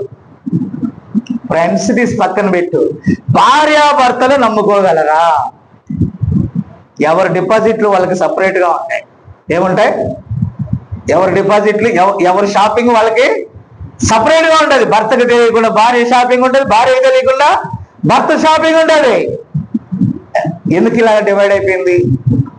వారి ఏక శరీరమై ఉందని చెప్పినటువంటి వాక్యం ఏమైపోయింది ఇప్పుడు? అలాగే సంఘాలకు వచ్చిన అందరికి ఏక మనసు ఉంటే అననీయ సభ్యులు ఎందుకు చచ్చిపోయారు? ఎందుకు చనిపోయారండి? శ్రేష్టమైనటువంటి సంఘాలు ఎందుకు చెడిపోయాయి? నమ్మకత్వం పోయింది. నమ్మకత్వం పోయిందనే కారణం ఏంటి? అక్కడ ఎవడు ప్రవేశించాడు? దుష్టుడు ప్రవేశించాడు. ఆదాము హవ్వ అన్యోన్యంగా ఉన్నప్పుడు వారి ఇరువురి మధ్య నమ్మకత్వాన్ని చెడగొట్టింది ఎవరంటే? అపవాది. వారి పాపంలో పడేసింది ఎవరంటే? అపవాది. ఈ కయ్యూను గారు ఏం చేశాడు? హేబేలును చంపేశాడు. అతడు ఏం చేశాడు? హేబేలు వచ్చి గొర్రె పిల్లని చంపితే అరే రక్తం చిందించాడు అన్న సాధువు, వాళ్ళెవరు? సాధువు మత సంబంధమైన కయ్యూను ఏం చేశాడు తెలుసా? దేవుని యథార్థంగా ఆరాధించేటటువంటి హేబేల్ని చంపేశాడు. సాతాను ఎలా ఉంటాడు తెలుసా? చాలా సాఫ్ట్ గా ఉంటాడు. మీరు సాతాను బొమ్మ గీయమన్నాను అనుకో, హేమ లేక అమ్ముల్ని గీయమన్నాను అనుకో, ఇంత పంది కూరలు పెట్టినట్టుగా 2 కూరలు పొడుగైన కొమ్ములు పెడతాడు. సాతాను కాబట్టి పెద్ద కొమ్ములు ఉంటాయి, ఎన్ని వెళ్తాడు? అలా ఉండదు సాతాను. సాతాను ఎలా ఉండదు తెలుసా? చాలా సుందరంగా ఉంటది. ఈ రోజు సేవకులు ఎందుకని 1,00,000 రూపాయలు పెట్టేసి మేకప్ వేయించుకుంటున్నారు? సాతాను అలా ఉంటది కాబట్టి. చదివారు కదా యెహెజ్కేలు 28వ అధ్యాయంలో, సాతాను అందంగా ఉంటాడా అందవిహీనంగా ఉంటాడా? తన తేజస్సు అంటే తన అందమును చూసుకొని పడిపోయాడు అంటాడు. అందుకని దేవుడు ఏం చెప్పాడు? తన సేవకుల ద్వారా ఏం చెప్పాడు? సుందరములైన ఈ అవయవాలకి ఏ ఎక్స్ట్రా కవరింగ్లు అవసరం లేదు అన్నాడు. ఏ రింగులు? ఎక్స్ట్రా కవరింగ్లు, ఎక్స్ట్రా సివరింగ్లు, శారీని శారీగా కట్టుకోవాలి కానీ శారీ మీద జరీలు అది మాట్లాడరేంటమ్మా. ఎవరు చెప్పాడు ఇది? ఎవరు నేర్పాడు ఇది? సుందరములైన అవయవాలకు ఎక్కువ సౌందర్యం అక్కర్లా. ఇప్పుడు ఈరోజు ఎక్కువ సౌందర్యం దేనికి? చెప్పాలి. Something is attraction. ఈ అట్రాక్షన్ ఎవరి దగ్గర నుండి వచ్చింది? సాతాను దగ్గర నుండి వచ్చింది. కానీ మన ప్రభు ఎంత దీనుడో ఆయన వధువు కూడా అంత దీనంగా ఉంటాడు. మన ప్రభు ఎంత సామాన్యతలో ఉంటాడో ఆయన వధువు కూడా చెప్పాలి అంతే సామాన్యతలో ఉంటది. విన్నారా? ఏమేన్?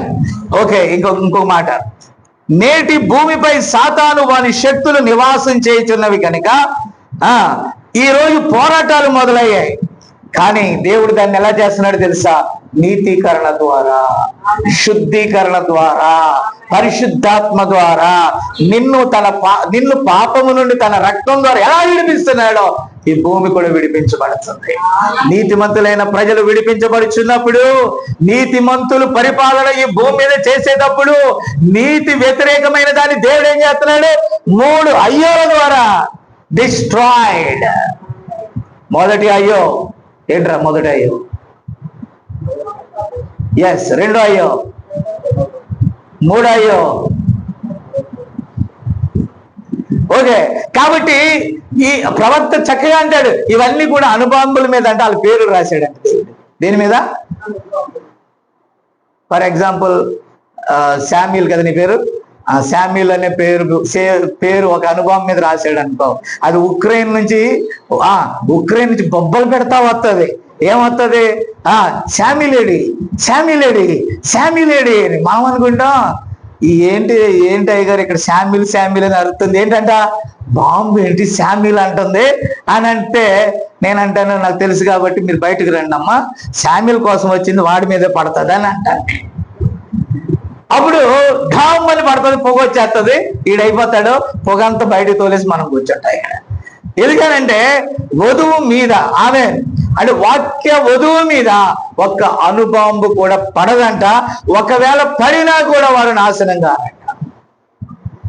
మనం ఈ భూమి మీద ఉన్నంత వరకు 3వ ప్రపంచ యుద్ధం జరగదు. తన వధువును తన ఇంటికి మధ్యాకాశపు విందులోనికి తీసుకుని వెళ్ళేదాకా ఈ భూమి అంతే.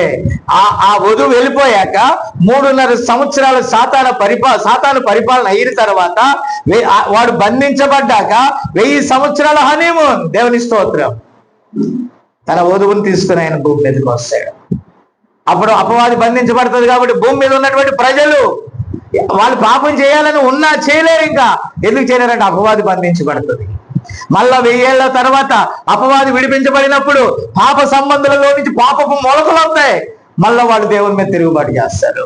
కానీ దేవుని ప్రజలు ఆయనతో కూడా వెళ్ళిపోతారు. దేవునికి స్తోత్రం కలుగును గాక. సరే, మనం ముందుకెళ్దాం. సాతాను ప్రకృతి సంబంధమైన దేవత, వాయుమండల అధిపతి. ఈ రాతి ప్రకృతి వైపరీత్యాలు మానవాళ్ళని చంపుతున్న సమస్తము వెనకాల అపవాది ఉన్నాడు. మీరేమనుకుంటారు? అప్పుడే వెళ్ళాను, అంతలో గాలి వచ్చింది, అంతలో తుఫాను వచ్చింది, అంతలో వర్షం వచ్చింది. సరదాగా బీచ్ కని వెళ్ళి 2005లోనో ఎప్పుడో వచ్చిందండి చెన్నైలో, ఉప్పెన వచ్చింది. అదే కదా, ఏమంటారు దాన్ని? సునామీ. నాకు ఎప్పుడు డిసెంబర్ 24నో 25నో వచ్చింది. Correct December. అందరూ సముద్ర తీర ప్రాంతాల్లో ఉన్నారు. ఆ మెరీనా బీచ్ రోడ్ అంతా కూడా ఏమైపోయింది? ఒక పెద్ద అల వచ్చి బీచ్ అంతటి వరకు కూడా వచ్చి ఈ జామ్ అయిపోయింది. చెన్నై జామ్ అయిపోయింది. ఆ వాటర్ లోపలికి వచ్చేసి బయటికి వెళ్ళా, కార్లు కొట్టుకుపోయినాయి. ఆమెన్, విన్నారా? ఆ తర్వాత 2015లోనో 17లోనో గుర్తులేదు, కానీ అప్పుడు పెద్ద తుఫాను వచ్చేసి చెన్నై అంతా మునిగి స్నానం చేసి బయటకు వచ్చింది. ఫోన్లు బంద్ అయిపోయినాయి. అప్పుడు సంపతోళ్ళు ఇక్కడే ఉన్నారు. మళ్ళా ఫోన్ రింగ్ అయ్యాక అయ్యగారు 3 రోజుల తర్వాత వచ్చింది అన్నాడు. ఏంటి? కరెంట్ అంట. అప్పుడు 3 రోజుల తర్వాత ఛార్జింగ్ పెట్టాక ఏం చేస్తున్నారు అని అంటే, సోనుగాడు బొన్నుగాడు పులిహార పొట్లాలు ఏరుకోవటానికి వెళ్ళారంట. మాట్లాడరేంటి? ఎందుకని నవ్వుతాడేంటి? ఎందుకని మొత్తం నీళ్ళతో నింపబడింది. ఆమె ఏమైందండి? మొత్తం నీళ్ళతో నింపబడింది. కారణం ఇదంతా పుట్టించేది ఎవడో? సాతాను. చాలా మంది అంటారు మనం జాగ్రత్తగా వెళ్ళాలి, రోడ్డు మీద జాగ్రత్తగా వెళ్ళాలా, మంచి జాగ్రత్తగా నడపాలి బండి. మనం బండి బాగానే నడుపుతాం, అవతలోడు నడపాలా? అవతలోడు నడపొద్దా? మనం జాగ్రత్తగా బండి నడిపితే సరిపోయిందా? మన బండి జాగ్రత్తగా వెళ్తే సరిపోయిందా రోడ్డు మీద? అవతలోడు తాగు రావచ్చు, అవతలోడు హై స్పీడ్లో రావచ్చు, లేకపోతే వాడికి బ్రేక్ ఫెయిల్ అవ్వచ్చు. వాడు మనల్ని కొడితే ఏం కదా? ఎవరు నాకు జవాబు చెప్పట్లా. వాడు మనలను కొట్టినా మన పని అయిపోయింది. మనం వెళ్ళి వాళ్ళకు కొట్టకపోవచ్చు, మన జాగ్రత్తగా ఉండవచ్చు. ఇవన్నీ చేపించేది ఎవడు? Background drama artist. బ్యాక్గ్రౌండ్ ఎవరు? వర్కర్. సాతాను క్రియ. ఈ సాతాను క్రియ ఏం చేస్తుంది? మనల్ని నాశనం చేయాలని వాడు పూనుకుంటున్నాడు. అయితే దేవుడు అంటాడు, ఎడం ప్రక్కన 1000 మంది పడినా, కుడి ప్రక్కన 10,000 మంది కూలినా, నువ్వు వాక్య ప్రకారం నిలబడు, నువ్వు దేవుని ప్రేమించు, మేలు కొరకే సమస్తాన్ని ఆయన చేస్తాడు. Praise the Lord. ఏదో ఒక రోజు మనం ఆయనతో కూడా ఉంటాం. దేవుని స్తోత్రం కలుగును గాక. ఒకడు దేవుని విశ్వసించి బాప్తిస్మం పొందిన తర్వాత ఆ పాత స్థితి లోపల ఉంటుంది. శుద్ధీకరణ అయ్యాక కూడా కొంత మార్పు రావాలి. ఇంకా శరీర క్రియలు పనిచేస్తాయి. అయితే అగ్ని వచ్చి కాల్ చేసినప్పుడు సమస్తం ఎలా కొట్టివేయబడుతుందో పరిశుద్ధాత్మ పొందుకున్నప్పుడు మొత్తం కొట్టివేయబడుతుంది. బాప్తిజం తీసుకుంటే సరిపోదు, వాక్యం వినాలా. మనం ఏమనుకుంటున్నాం? మెల్లమెల్లగా ఏం తగ్గిస్తుందండి సాతాను? వాక్యాన్ని ఆ దినము సమీపించే కొలది మనం ఎలా కూడుకోవాలంట చెప్పాలి. ఎలా కూడుకోవాలి? మరి గట్టిగా చెప్పండి, మరి ఎక్కువగా కూడుకోవాలి. హల్లెలూయా. ఇప్పుడు వంట చేస్తా ఉంటాం, మంచిగా వండాలని. నువ్వు వండే లోపల 10 సార్లు బయటకు వెళ్తావా? వెళ్తే సిమ్ముడుద్ది అన్నం, వెళ్తే కూర చెడిపోద్ది. ఓకేనా? మరి చర్చిలో బాగా ఉడుకుతా ఉంటుంది వాక్యం. తినటానికి ఎన్నిసార్లు బయటకు వెళ్ళి వస్తాం? వై? కారణం ఏంటంటే అపవాది ఇక్కడ ఉంటాడు. వాడు ఏం చేస్తాడు? వాక్యాన్ని విననివ్వడు, దేవుని సన్నిధిలో కూర్చొనివ్వడు, దేవుని వాక్యాన్ని విననివ్వడు. ఇప్పుడు ఈ సాతాను గారు ప్రవేశపెట్టింది ఏంటో తెలుసా? యూట్యూబ్. మీరు అనుకుంటారు ఇక్కడ ఎనకపోయినాక ఇంటికి వెళ్ళి మళ్ళీ ఇంకొకసారి యూట్యూబ్లో మీరు ట్యూబ్ ఓపెన్ చేస్తారు. నేను కాదన్నా, ఈ ట్యూబ్ నుంచి ఇంకో ట్యూబ్ వస్తుంది యాడ్ రూపంలో. దాన్ని కూడా ఒక లుక్ వేయాలా వద్దా? ఇప్పుడు యూట్యూబ్లో మీరు వాక్యం వింటున్నారు, మధ్యలో యాడ్లు వస్తాయా? యూట్యూబ్ కూడా యాడ్ వేస్తాడు కదా. యాడ్స్ వస్తే యాడ్ కూడా ఒక లుక్ వేస్తారా? అది ఆకర్షిస్తుంది కదా. అలా కాదనుకోండి, అది కూడా వదిలేండి. ఆ తర్వాత ఆ ఛానల్ నుంచి ఏలు తగిలి ఏ ఛానల్లోకి వెళ్తారు? మీరు ఇంకో ఛానల్లోకి వెళ్తారు.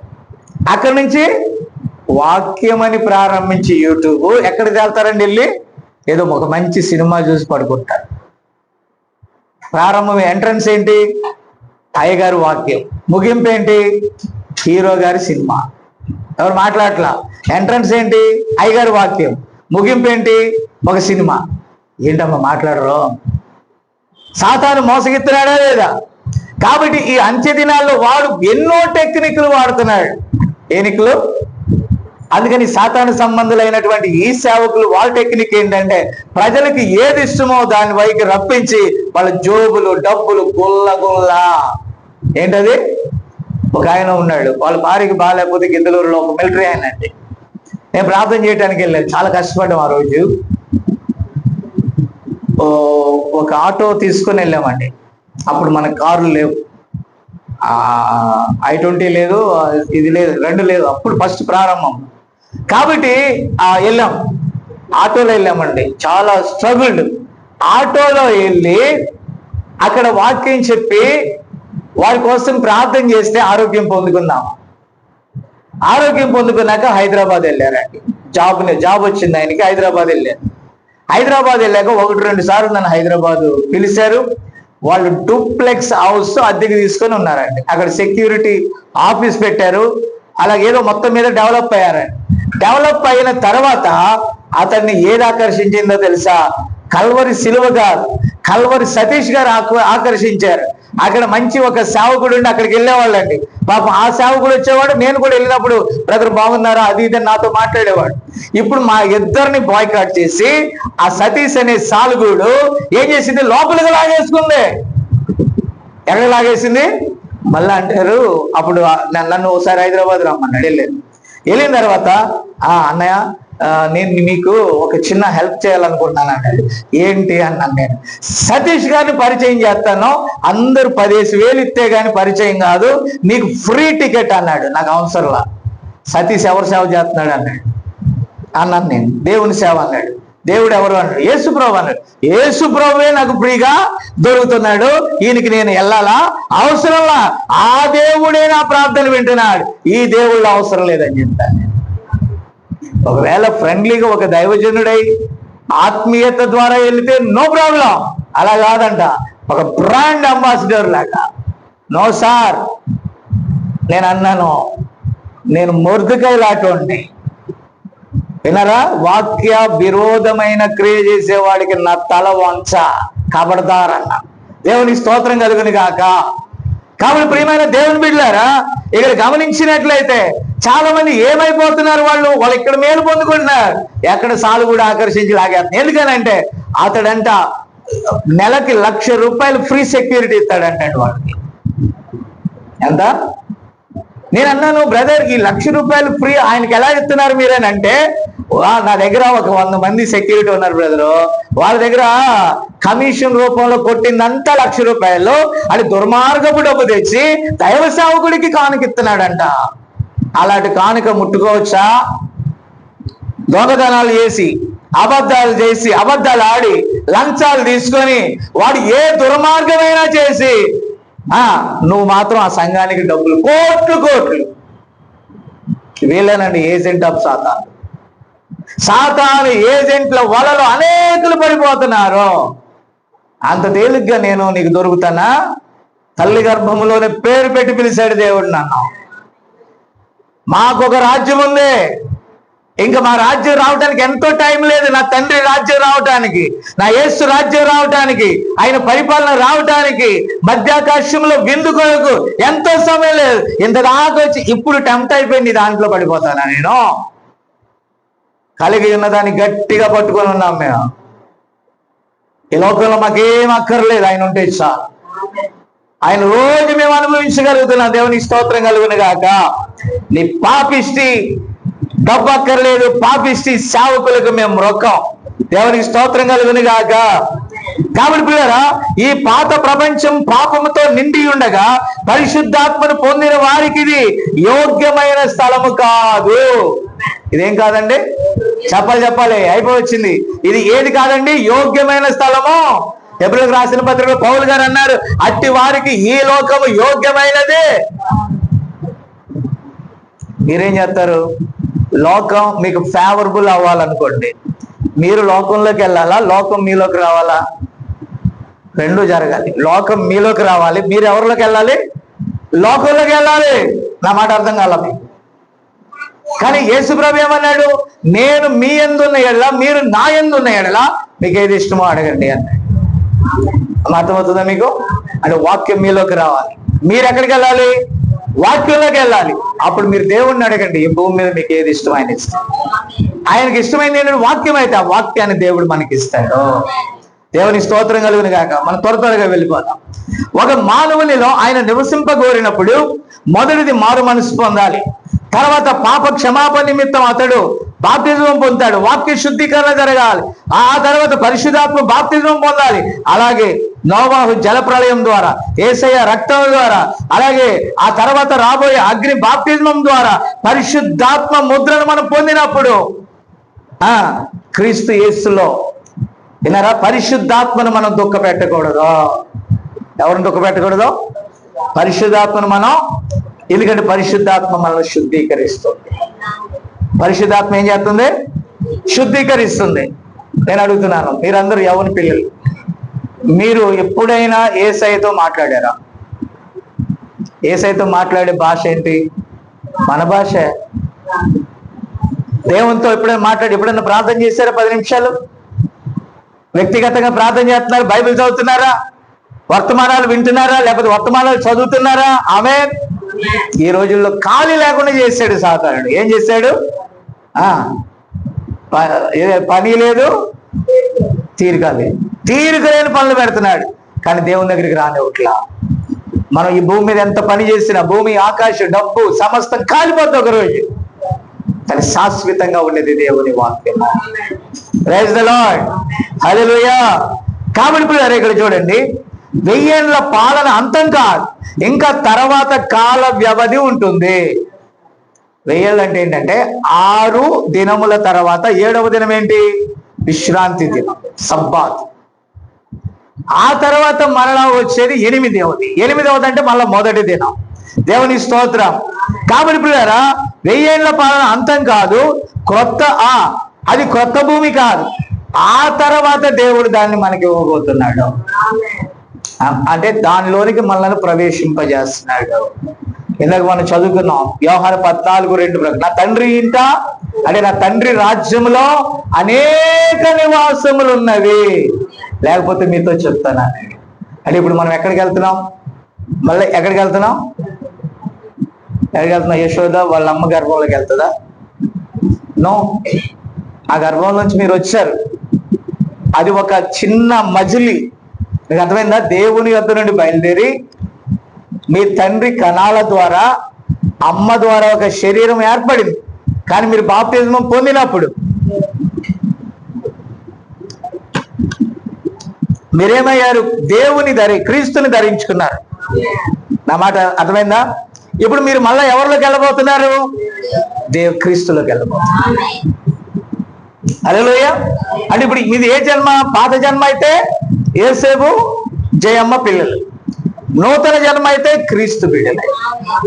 ఇప్పుడు అప్పుడున్నప్పుడు తల్లిదండ్రులకు ఎలాగైతే లోబడ్డానో ఇక్కడికి వచ్చినప్పుడు నీ తండ్రి అయిన దేవునికి నువ్వు లోబడ్డా. ఆయన నీకు ఏదైతే చెప్పాడు ఆ ప్రకారం నడుచుకోవాలి. నువ్వు ఆ తండ్రికి రెస్పాన్సిబిలిటీ. దేవుని స్తోత్రం. అంతేనా? ఓకే. ఇప్పుడు అంటున్నాడు చూడండి,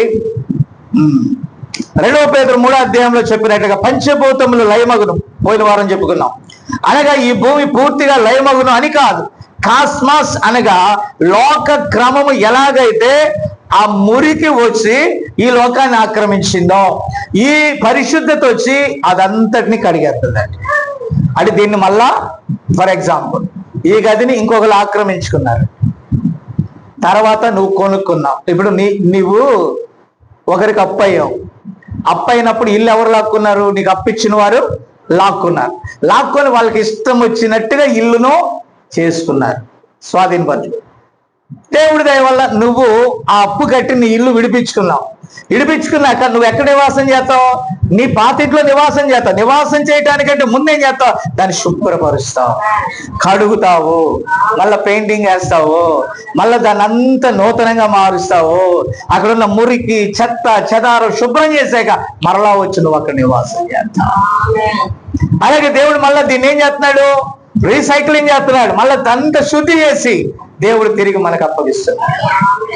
దేవునికి స్తోత్రం కలుగును గాక. అంటే దాంట్లో ఉన్న మురికి, దాంట్లో ఉన్న చెత్త, దాంట్లో ఉన్న చెదారం అంతా కూడా దేవుడు తీసేస్తున్నాడు. ఆ పాప పురుషుడు బంధించబడినప్పుడు అక్కడ ఉన్నటువంటి ప్రజలు ఎవడు కూడా పాపం చేయలేడు. ఇంకా సింహము ఎద్దు కలిసి మేత, చిన్నపిల్లలు పాములతో ఆడుకుంటారు. విషకరమైనది ఏమి ఉండదు, హానికరమైనది ఏమి ఉండదు. అక్కడ సమాధానకరమైనది ఉంటుంది.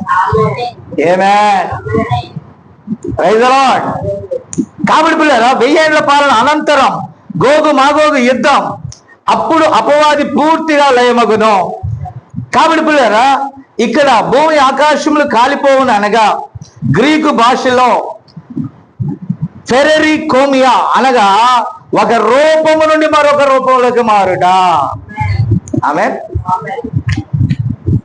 ఇప్పుడు అక్కడ వెనక జన్య ఉంది కదా, జన్య అంటే నవ్వుతుంది. ఓకే. ఒకప్పుడు యశోద కూడా జన్యనే. యశోద కూడా ఆ రూపం నుండి ఏ రూపంలోకి మారావు? ఈ రూపంలోకి మారావు. ఆ తర్వాత మీకు పెళ్లి జరుగుతుంది. పెళ్లి జరిగాక మళ్ళీ మీ అమ్మ రూపంలో మారుతావు. ఆ తర్వాత మీ పిల్లలకు పెళ్లి అవుతుంది, మీ నానమ్మ రూపంలోకి మారుతావు. ఆ తర్వాత వాళ్ళకు కూడా పెళ్ళి అవుతుంది, మీ నానమ్మ ఎక్కడికి వెళ్తుందో నువ్వు కూడా అక్కడికి వెళ్తావు. నవ్వుతుంది.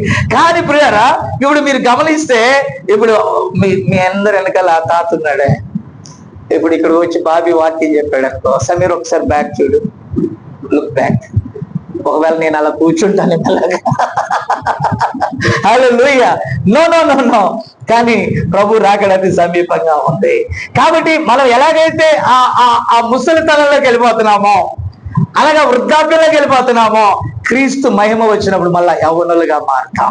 మనం పోగొట్టుకున్న సమస్తము తిరిగి మన శరీరంలో స్వతంత్రించుకుంటున్నాం. అక్కడ గుడ్డితనం ఉండదు, మూగతనం ఉండదు, తెల్లింటికలు ఉండవు, ఏముండవు. కానీ పాపం ఉండదు కనుక పాపం చేయరు కానీ పరిశుద్ధులుగా ఉంటారు. హల్లెలూయా. ఎంత గొప్ప రాజ్యంలోకి మనం వెళ్ళిపోతున్నాం. అసలు మీరు నమ్ముతున్నారా? ఆమె చెప్పండి. మీరు నమ్ముతున్నారా? మిమ్మల్ని నమ్మకపోతే నేను మోసగించిన అవుతాను. హల్లెలూయా. కాబట్టి మన భవిష్య గృహం అది. మనం ఆయనతో పాటు ఉండబోతున్నాము. మీరు అనుకోవచ్చు, మీరు అనొచ్చు, ప్రభు కనుక ఇప్పుడు వస్తే అయ్యగారు పాపం జన్య పరిస్థితి ఏంటంటే అదే జన్య 21 సంవత్సరాల అమ్మాయిగా మారిపోతుంది. మనం అందరం ఒకే ఏజ్ లోకి మారిపోతాం. మనం అందరం కూడా క్రీస్తుని పోలు ఉంటాం అక్కడ. ఇక వ్యత్యాసాలు ఏముండవు. ఏం కుర్రోడా అని నేను అడగను. నేను కుర్రోడా అని చిన్నసన్ని అన్నాను అనుకో, చిన్నసన్ని కూడా ఏంటి కుర్రోడా అంటాడు. Because why? పాపము లేనప్పుడు మన మరణం మనలో నుండి బయటకు వెళ్ళిపోతాయి. ఇప్పుడు అదంతా ఏ ఛాయ్ అండి? పాపం పెద్ద ఆయన ఛాయ్ ఏంటి? ఆయన ఎక్కడికి వెళ్తున్నాడు? మెల్లిమెల్లిగా చెప్పాలి. ఎక్కడికి వెళ్తున్నాడు? అదే మాట్లాడరేంటి? ఆయన ఏది ఆక్యుపై చేసుకుంటుంది మెల్లిగా? డైరెక్ట్ గా చెప్పండి. ఇప్పుడు ఏమి ఆక్యుపై చేసుకుంటుంది? భయపడుతున్నారు. ఏం కాదు, ఆయన ఉంటాడులే, కొద్ది రోజులు మనం ఎక్కడి నుంచి వెళ్ళేలాగా ఉంటాడు. No problem. నేను రోజు ప్రార్థన చేస్తున్నాను, పుట్టుకు మనకుండా కాపాడు బ్రో. మీకు అర్థమైందా? ఇప్పుడు జోక్ ఏంటంటే ఆయన దేన్ని ఆక్యుపై చేసుకుంటున్నాడండి? మెల్లిమెల్లిగా మరణాన్ని కౌగిలించుకోబోతున్నాడు ఆయన. అవునా? అప్పుడు ఆ పండు ఏమైపోతుంది రోజు రోజుకి? ఆ పండు ఏమవుతుంది రోజు రోజుకి? నా మాట వింటున్నారా? రాలిపోవటానికి సిద్ధంగా ఉంది. కానీ దేవుని రాజ్యం వచ్చినప్పుడు, దేవుని జీవం వచ్చినప్పుడు, హల్లెలూయా, నా మాట వినపడుతుందా? దేవుని జీవం వచ్చినప్పుడు ఏమవుతుందో తెలుసా? హల్లెలూయా, హల్లెలూయా. ఆ మరణపు ఛాయ పోతుంది. నీకు అర్థమైందా? ఏ ఛాయ పోతుంది? నీ పంట నొప్పి పోతుంది, మీ బాబాయ్కున్న జ్వరాలు పోతాయి, క్యాన్సర్లు పోతాయి, గుండె జబ్బులు పోతాయి, మరణకరమైంది పోతుంది. కాబట్టి చనిపోయిన వారైనా సరే తిరిగి లేచే కృప మళ్ళా వస్తుంది దేవుని రాజ్యంలో. హల్లెలూయా. బట్ అక్కడ పాపం ఉండదు. ఏముండదమ్మా? పాపం ఉండదు. పాపపు వ్యామోహం ఉండదు. దేవునికి స్తోత్రం కలుగును గాక. ఆది యందు వాక్యం ఉండదు, వాక్యము దేవుని యొద్ద ఉండను, వాక్యమే దేవుడై ఉండేది అన్నట్టుగా వాక్య వరునిలో మనం వాక్య భాగమై ఆదాములో హవ్వ ఎలాగైతే ఉన్నదో మరలా ఈ కడబడి ఆదాములో మనం ఉంటాము. కాబట్టి ఇక మరణము మన మీద ఏలుబడి చెయ్యదు. దేవునికి స్తోత్రం. హల్లెలూయా. 1000 ఏండ్ల పాలనలో క్రొత్త భూమి కాదు కానీ అది కేవలం ఒక విశ్రాంతి స్థలము మాత్రమే. ఏదైనాలో 7వ దినమున ఎలాగైతే విశ్రాంతి తీసుకున్నారో వినరా, అలాగే హనీమూన్ మళ్ళా ఏదైనా అనుభవించగలిగాడు ఆదాము అవ్వలో? పూర్తిగా అనుభవించలేకపోయారు. కానీ ఆ గొప్ప అనుభవాన్ని దేవుడు మనకి ఇవ్వబోతున్నాడు. ఆ ఏదేనులో ఆయన రాజుగా, ఆ 1000 ఏళ్ల పాలన ఆయన రాజుగా, దావీదు కుమారుడిగా పరిపాలన చేయబోతున్నాడండి. హల్లెలూయా. దేవునికి స్తోత్రం. ఇప్పుడు 7 పండుగల తర్వాత చూసారా, అక్కడ అంటాడు పెంతెకోస్తు పండుగకు, బూరల పండుగకు వినరా నడుమ 7 సంఘకాలాలు ఉన్నాయి. ఈ పండుగల గురించి నేను ఒక రోజు చెప్పాను. ఇప్పుడు సమయం చాలా అయిపోతుంది. కాబట్టి ఆ పండుగల్లో గుడారాల పండుగ ఉన్నది.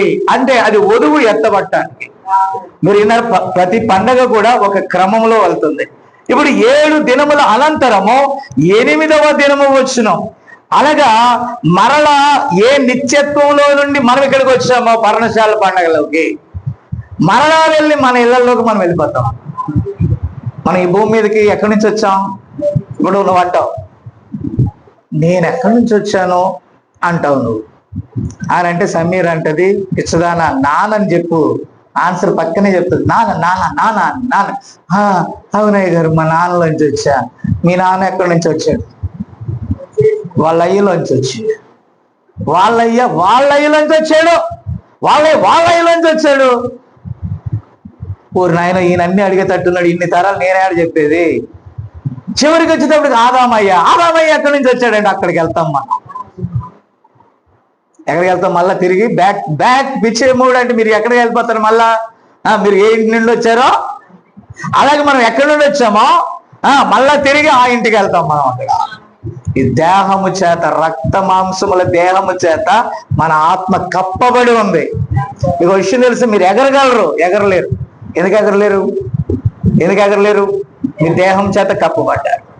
భూమి ఆకర్షణ శక్తి మిమ్మల్ని ఏం చేస్తుంది? కిందకి లాగుతుంది. బిల్డింగ్ నుంచి ఉరికారనుకో మీ కాళ్ళు చేతులు ఇరుగుతాయి.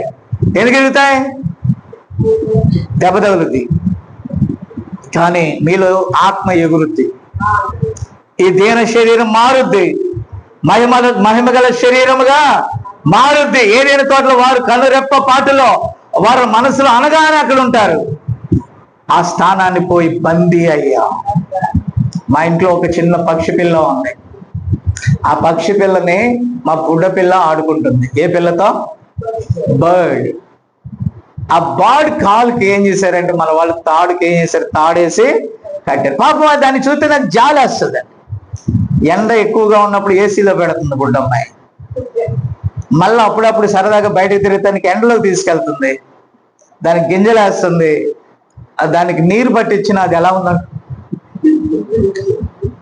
ఎందుకనేది నేను చూస్తాను, దాని మొక్కలు ఆనందమే లేదు. ఎందుకు లేదంటే అది బందీ అయింది.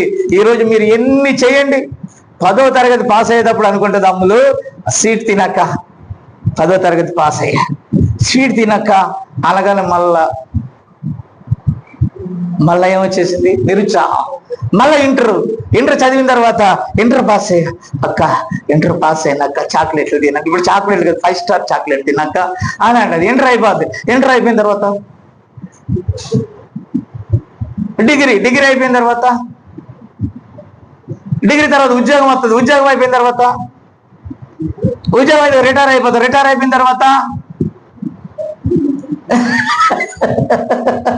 No problem. అంటే ఎక్కడికి వెళ్ళిపోతున్నాం మనం? మరణపు అంచుకి వెళ్ళిపోతున్నాం. ఇప్పుడు హుషారు ఉంటుందా? కానీ విప్పేసేయండి. మరణమే లేదన్నప్పుడు, అనౌన్స్మెంట్ చేసినప్పుడు మీకు దిగులు లేదు, చింత లేదు, మరణం లేదు, వ్యాధి లేదు అన్నప్పుడు మీరు అలా ఎగిరిపోతారు. దేవుని స్తోత్రం. ఎంత గొప్ప కార్యాలు దేవుడు మన కోసం వచ్చాడు. ఈ బంది కాలంలో నుండి మనం మన తండ్రి ఇంటికి వెళ్ళిపోతాం. ఆ యొక్క భవిష్య గృహంలోకి వెళ్ళిపోతాం. దేవుని స్తోత్రం. భక్తిహీనులు ముందు నిర్ణయంలో లేరు గనుక వారు అగ్నిగుండంలో పాలువారు అవుతారు. పెళ్లి కుమార్తె స్థానము భర్తలో భాగం గనుక తిరిగి భర్తలోకి మనం వెళ్ళిపోతాము. క్రొత్త ఆకాశం, క్రొత్త భూమి మరలా ఎన్నడు అది అపవిత్రత కాదు కాబట్టి ఆ ఏదేనలు యుగ యుగాలు జీవిస్తాము. సాతాను సృష్టించలేదు కానీ వాడు నాశనం చేశాడు. కానీ వాడు నాశనం అయ్యాక ఇంకెన్నడు మనం నాశనం కాము. ఆమేన్. ఇంకెన్నడు మనము నాశనం కాని రాజ్యంలోకి వెళ్తున్నాము. ఈ మధ్య ఒకటి సోషల్ మీడియాలో వైరల్ అయింది. ఒక రాజ కుటుంబం, వాళ్ళకి రోల్స్ రాయల్ చాలా విలువైన కార్లు, 10 కార్లు 15 కార్లు ఉన్నాయండి ఇంటి ముందు. వాళ్ళందరూ తరతరాలుగా చనిపోయారు. ఒక ముసలాయన ఉన్నాడు, లాస్ట్ పీపుల్ ఆయనే, ఇంకా సంతానాలన్నీ పోయాయి, ఆయన కూడా చనిపోయాడు. ఆ ఇల్లు కార్లన్నీ మోగబోయి ఉన్నాయి. ఇంటి ముందు పెద్ద బంగళ బూజు పట్టేసింది, పనులు లేరు ఇంకా. ఆ కార్లు బూజు పట్టిపోయాయి, పనులు లేరు ఇంకా. చూస్తే ఎలా ఉందంటే దెయ్యాల భవనంగా మారిపోయింది. కాబట్టి ప్రియారా, ఏ నాటికైనా దేవుడు కనుక లేకపోతే మన పరిస్థితులు అదే. దేవుడు ఉంటే మనం నూతనంగా మార్చుకోవాలి. దేవుని స్తోత్రం. ఇప్పుడు యేసుక్రీస్తు యొక్క 3 రాకడల్లో ఆయన మొదటి రాకడ పెళ్లి కుమార్తెను విడిపించడానికి, తన స్వరక్తం ఇచ్చి విడిపించడానికి వచ్చాడు. రెండవది పెళ్లి కుమార్తెను ఇప్పుడు కొనిపోయే కాలంలో మనం ఉన్నాం. మూడవది తన పెళ్లి కుమార్తెతో రాజ్యం వెళ్ళడానికి ఆయన వస్తాడు. ఉదవానికి ఎంత ధన్యకరమైన జీవితం ఉన్నది. అదే మీరు దేవునిలో ఉన్నట్లయితే ఎంత ధన్యకరమైన జీవితం. నేనైతే దాన్ని ఊహించుకుంటూ కుర్రోడ్ని అవుతున్నానండి. ఈ లోకాన్ని కాదు, ఈ సినిమా యాక్టర్లు కాదు, ఈ చెత్త చెదాలని కాదు, నా యేసుని. దేవుని స్తోత్రం. ఆయన గూర్చి, ఆయన రాజ్యం గురించి తలపోసుకుంటున్నప్పుడు గొప్ప ఆనందం కలుగుతుంది. దేవునికి స్తోత్రం కలుగుని గాక. రాశి చక్రంలో మొదటిది కన్యా రాశి, చివరిది సింహ రాశి. ఈ కన్యా రాశితో మీరు గమనిస్తే యేసుక్రీస్తు కన్య మరియకు జన్మించిన తర్వాత ఈ రోజు ఆయన తీర్పు తీర్చడానికి ఒక సింహము వలె రాబోతున్నాడు.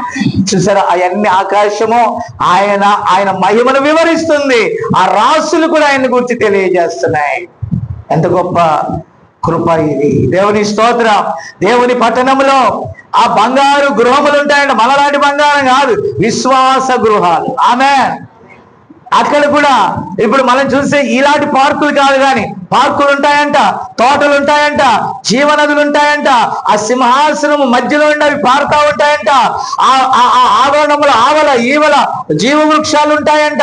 12 సంవత్సరములకు 12 ఫలాలు కాస్తాయంట. అంటే నెలకొక రకమైన పండు. దాని ఆకులు స్వస్థపరుస్తాయి, దేశములను స్వస్థపరుస్తాయి ఆయన రాజ్యములో. ఏమేనేమేనేమే మరణించేవారు మధ్యలో వెళ్ళిపోయేవారు ఉండరు అక్కడ. ఎంత అద్భుతమైన ప్రపంచం! ప్రతి ఆవరణంలో ఆ జీవ వృక్షం ఉంటుంది. భూరాజులు అనగా ఎక్కడైతే భూమి మీద దీనులై ఉన్నారో ఆ దీనులు దేవుని రాజ్యమును, దీనుల భూమిని స్వతంత్రించుకుంటారు. ఆ రాజులు తమ మహిమను అందులోనికి తెచ్చుచూ ఉంటారు. అందులో సమాధానం ఉంటది. అక్కడ వెలిగించుటకై ఆ సూర్యుడు అక్కర్లేదు, చంద్రుడు అక్కర్లేదు, గొర్రె పిల్లయే దీపము. ఆ దీపపు కాంతిలో అందరూ సంచరిస్తాం. ఆ కాంతే ఈ రోజు పరిశుద్ధాత్మ, ఆ కాంతే వాక్యం, ఆ కాంతే అగ్ని, ఆ కాంతే కృప, ఆ కాంతే బయలుపాటి. దేవుని స్తోత్రం కలుగును గాక. అబ్రహాము అందుకే అన్నాడు, అయ్యా నాకు కానాలు కాదు, గీనాలు కాదు, జంతానాహే, ఏం కావాలన్నాడు తెలుసా? దేవుడు అనగా నీవు దేనికి నిర్మాణకుడువో, శిల్పమై ఉన్నావో, పునాదులు కలిగిన పట్టణం కావాలన్నాడు. ఓ వధువా మీకేం కావాలి? మన రాజు ఆ పట్టణానికి రాజు అయితే నువ్వు రాణి కావాలా? ఆమె ఈ ఏ ఆకర్షణకు లొంగొద్దు, లోకమును ఆశించొద్దు, లోక ఆశల్లో పడిపోవద్దు. ప్రభు కొరకు ఓపికతో కనిపెట్టుకుందాము గాక. అది కన్నడి యెహోవా కొరకు ఎదురు చూచువారు నూతన బలం పొంది వారు పక్షిరాజుల వలె రెక్కలు చాపి పైకి ఎగురుతారు. ఇక్కడ విందు అయిపోయిన తర్వాత ఆ 3.5 సంవత్సరాలు అయిపోయాక, 1000 సంవత్సరాల హనీమూన్ అయిపోయాక, ఓ మన సుందరమైన పట్టణమును మనం ఆక్యుపై చేసుకొని యుగ యుగాలు ఆయనతో ఉంటామంట. అదే మన భవిష్య గృహం. మన భవిష్య గృహం ఏది? అక్కడుంది. ఇప్పుడు దేనికోసం మనం ఎదురు చూడాలి? దేనికోసం ఎదురు చూడాలి? మన చర్చిలకు వచ్చే దేనికోసం? మన ప్రార్థన చేసే దేనికోసం? మన ప్రభువు నమ్మిన దేనికోసం? మన బాప్టిజం తీసుకుని దేనికోసం? మన పరిశుద్ధాత్మను పొందుకుంది దేనికోసం? మనం తగ్గించుకొని ఉంటుంది దేనికోసం? ఎన్ని అవమానాలైనా సహించే దేనికోసం అంటే దానికోసం. ఆ గొప్ప ఆనందం కోసం మనం సమస్తమును సహించుకుంటున్నాం. హల్లెలూయా. ప్రార్థన చేసుకుందాం. ప్రేమగల మా తండ్రి పరిశుద్ధుడా, నీకు వందనాలయ్యా. ఈ బిడ్డలు ఎంతో ప్రయాసతో రాత్రంతా వర్షం నాయన ఎటు చూసినా నాయన వీధులన్నీ కూడా నీళ్ల పాలై ఉన్నాయి. అయినా నీ బిడ్డలు ఎంతో ప్రయాసతో వచ్చారయ్యా. మరి కొందరు రాలేక జ్వరాలతో బాధపడుతున్నారు. కొంతమంది పని ఒత్తిడిలో నాయన వారు విడవని కారణం చేత రాలేకపోయారు. ఏదేమైనా కొంత ఆటంకమే కలిగింది, కానీ అయినప్పటికీ నీ బిడ్డలు కొంతమందిని నువ్వు నడిపించావు, వారికి శ్రేష్టమైన వాక్యాన్ని వినిపించావయ్యా, నీకు వందనాలు ప్రభువా. అలాగే ఇదిగో తండ్రి, రికార్డ్ చేయబడి ఈ వాక్యం ఎవరి దగ్గరికి అయితే వెళ్తున్నాం, ఫోన్ కాన్ఫరెన్స్ లో ఎంతమంది అయితే విన్నారో వారందరినీ జ్ఞాపకం చేసుకో ప్రభువా. అలాగే నాయన ఎల్లుండి ప్రభా మరి ఆంధ్ర ప్రయాణమై వెళ్ళొచ్చున్నాను నాయన, అక్కడ జరిగే కూడికల్లో మీరు ఉండండి. మరలా ఇదిగో నీ వధువు మధ్యకునైనా మీరు మమ్మల్ని నడిపించే వరకు నీ భద్రత, నీ కాపుదల దయచేయ. ప్రశాంతికి తగిన కాలంలో సుఖప్రసవాన్ని దాయిచ్చే. హైదరాబాద్ లో ఉన్న మేరీని కూడా జ్ఞాపకం చేసుకొని సుఖప్రసవాన్ని దాయిచ్చే. సంతానం లేని వారికి సంతానాన్ని దాయిచ్చే నాయన. జ్వరాలతో బాధపడుతున్న వారిని జ్ఞాపకం చేసుకో. అలాగే ప్రభా వివిధ అనారోగ్య కారణాల చేత నాయన ఉంటున్నటువంటి బిడ్డలను జ్ఞాపకం చేసుకో. ఆర్థిక ఇబ్బందుల్లో ఉంటున్న వారిని జ్ఞాపకం చేసుకో. చిన్న సన్ని కూడా మరొక జాబ్ కోసం ప్రయత్నిస్తాడు, మేలు చేయి. పెద్ద సన్ని విషయంలో కూడా జ్ఞాపకం చేసుకో ప్రభా. ఇదిగో నేను యేసేపు కుటుంబం నాయన, ఇదిగో ప్రతాప్ కుటుంబం, అలాగే భాగ్యమ్మ కుటుంబం నాయన, అలాగే ప్రభా ఇక్కడ ఉన్నటువంటి చిన్న డేవిడ్ కుటుంబం నాయన, ఇదిగో సన్ని కుటుంబం ప్రభా. అల్పులైన మమ్మల్ని కూడా జ్ఞాపకం చేసుకో, చిన్న సన్నిని కూడా జ్ఞాపకం చేసుకో. ఎగోనైనా అరుళ్ మాస్టర్ గారి కుటుంబాన్ని జ్ఞాపకం చేసుకో ప్రభా. ఇక్కడ చేరిన మీ ప్రియ ప్రజలందరినీ జ్ఞాపకం చేసుకో. ఈ దినం రాలేకపోయిన వారిని కూడా జ్ఞాపకం చేసుకో ప్రభా.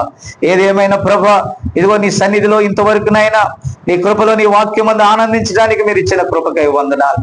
మహిమ నీకే, ఘనత నీకే, ప్రభావం నీకే ఆరోపిస్తూ ఆ ప్రభును రక్షకుడైన యేసుక్రీస్తు నామంలో అడుగుచూ ప్రార్థిస్తున్నాము తండ్రి. Amen, amen.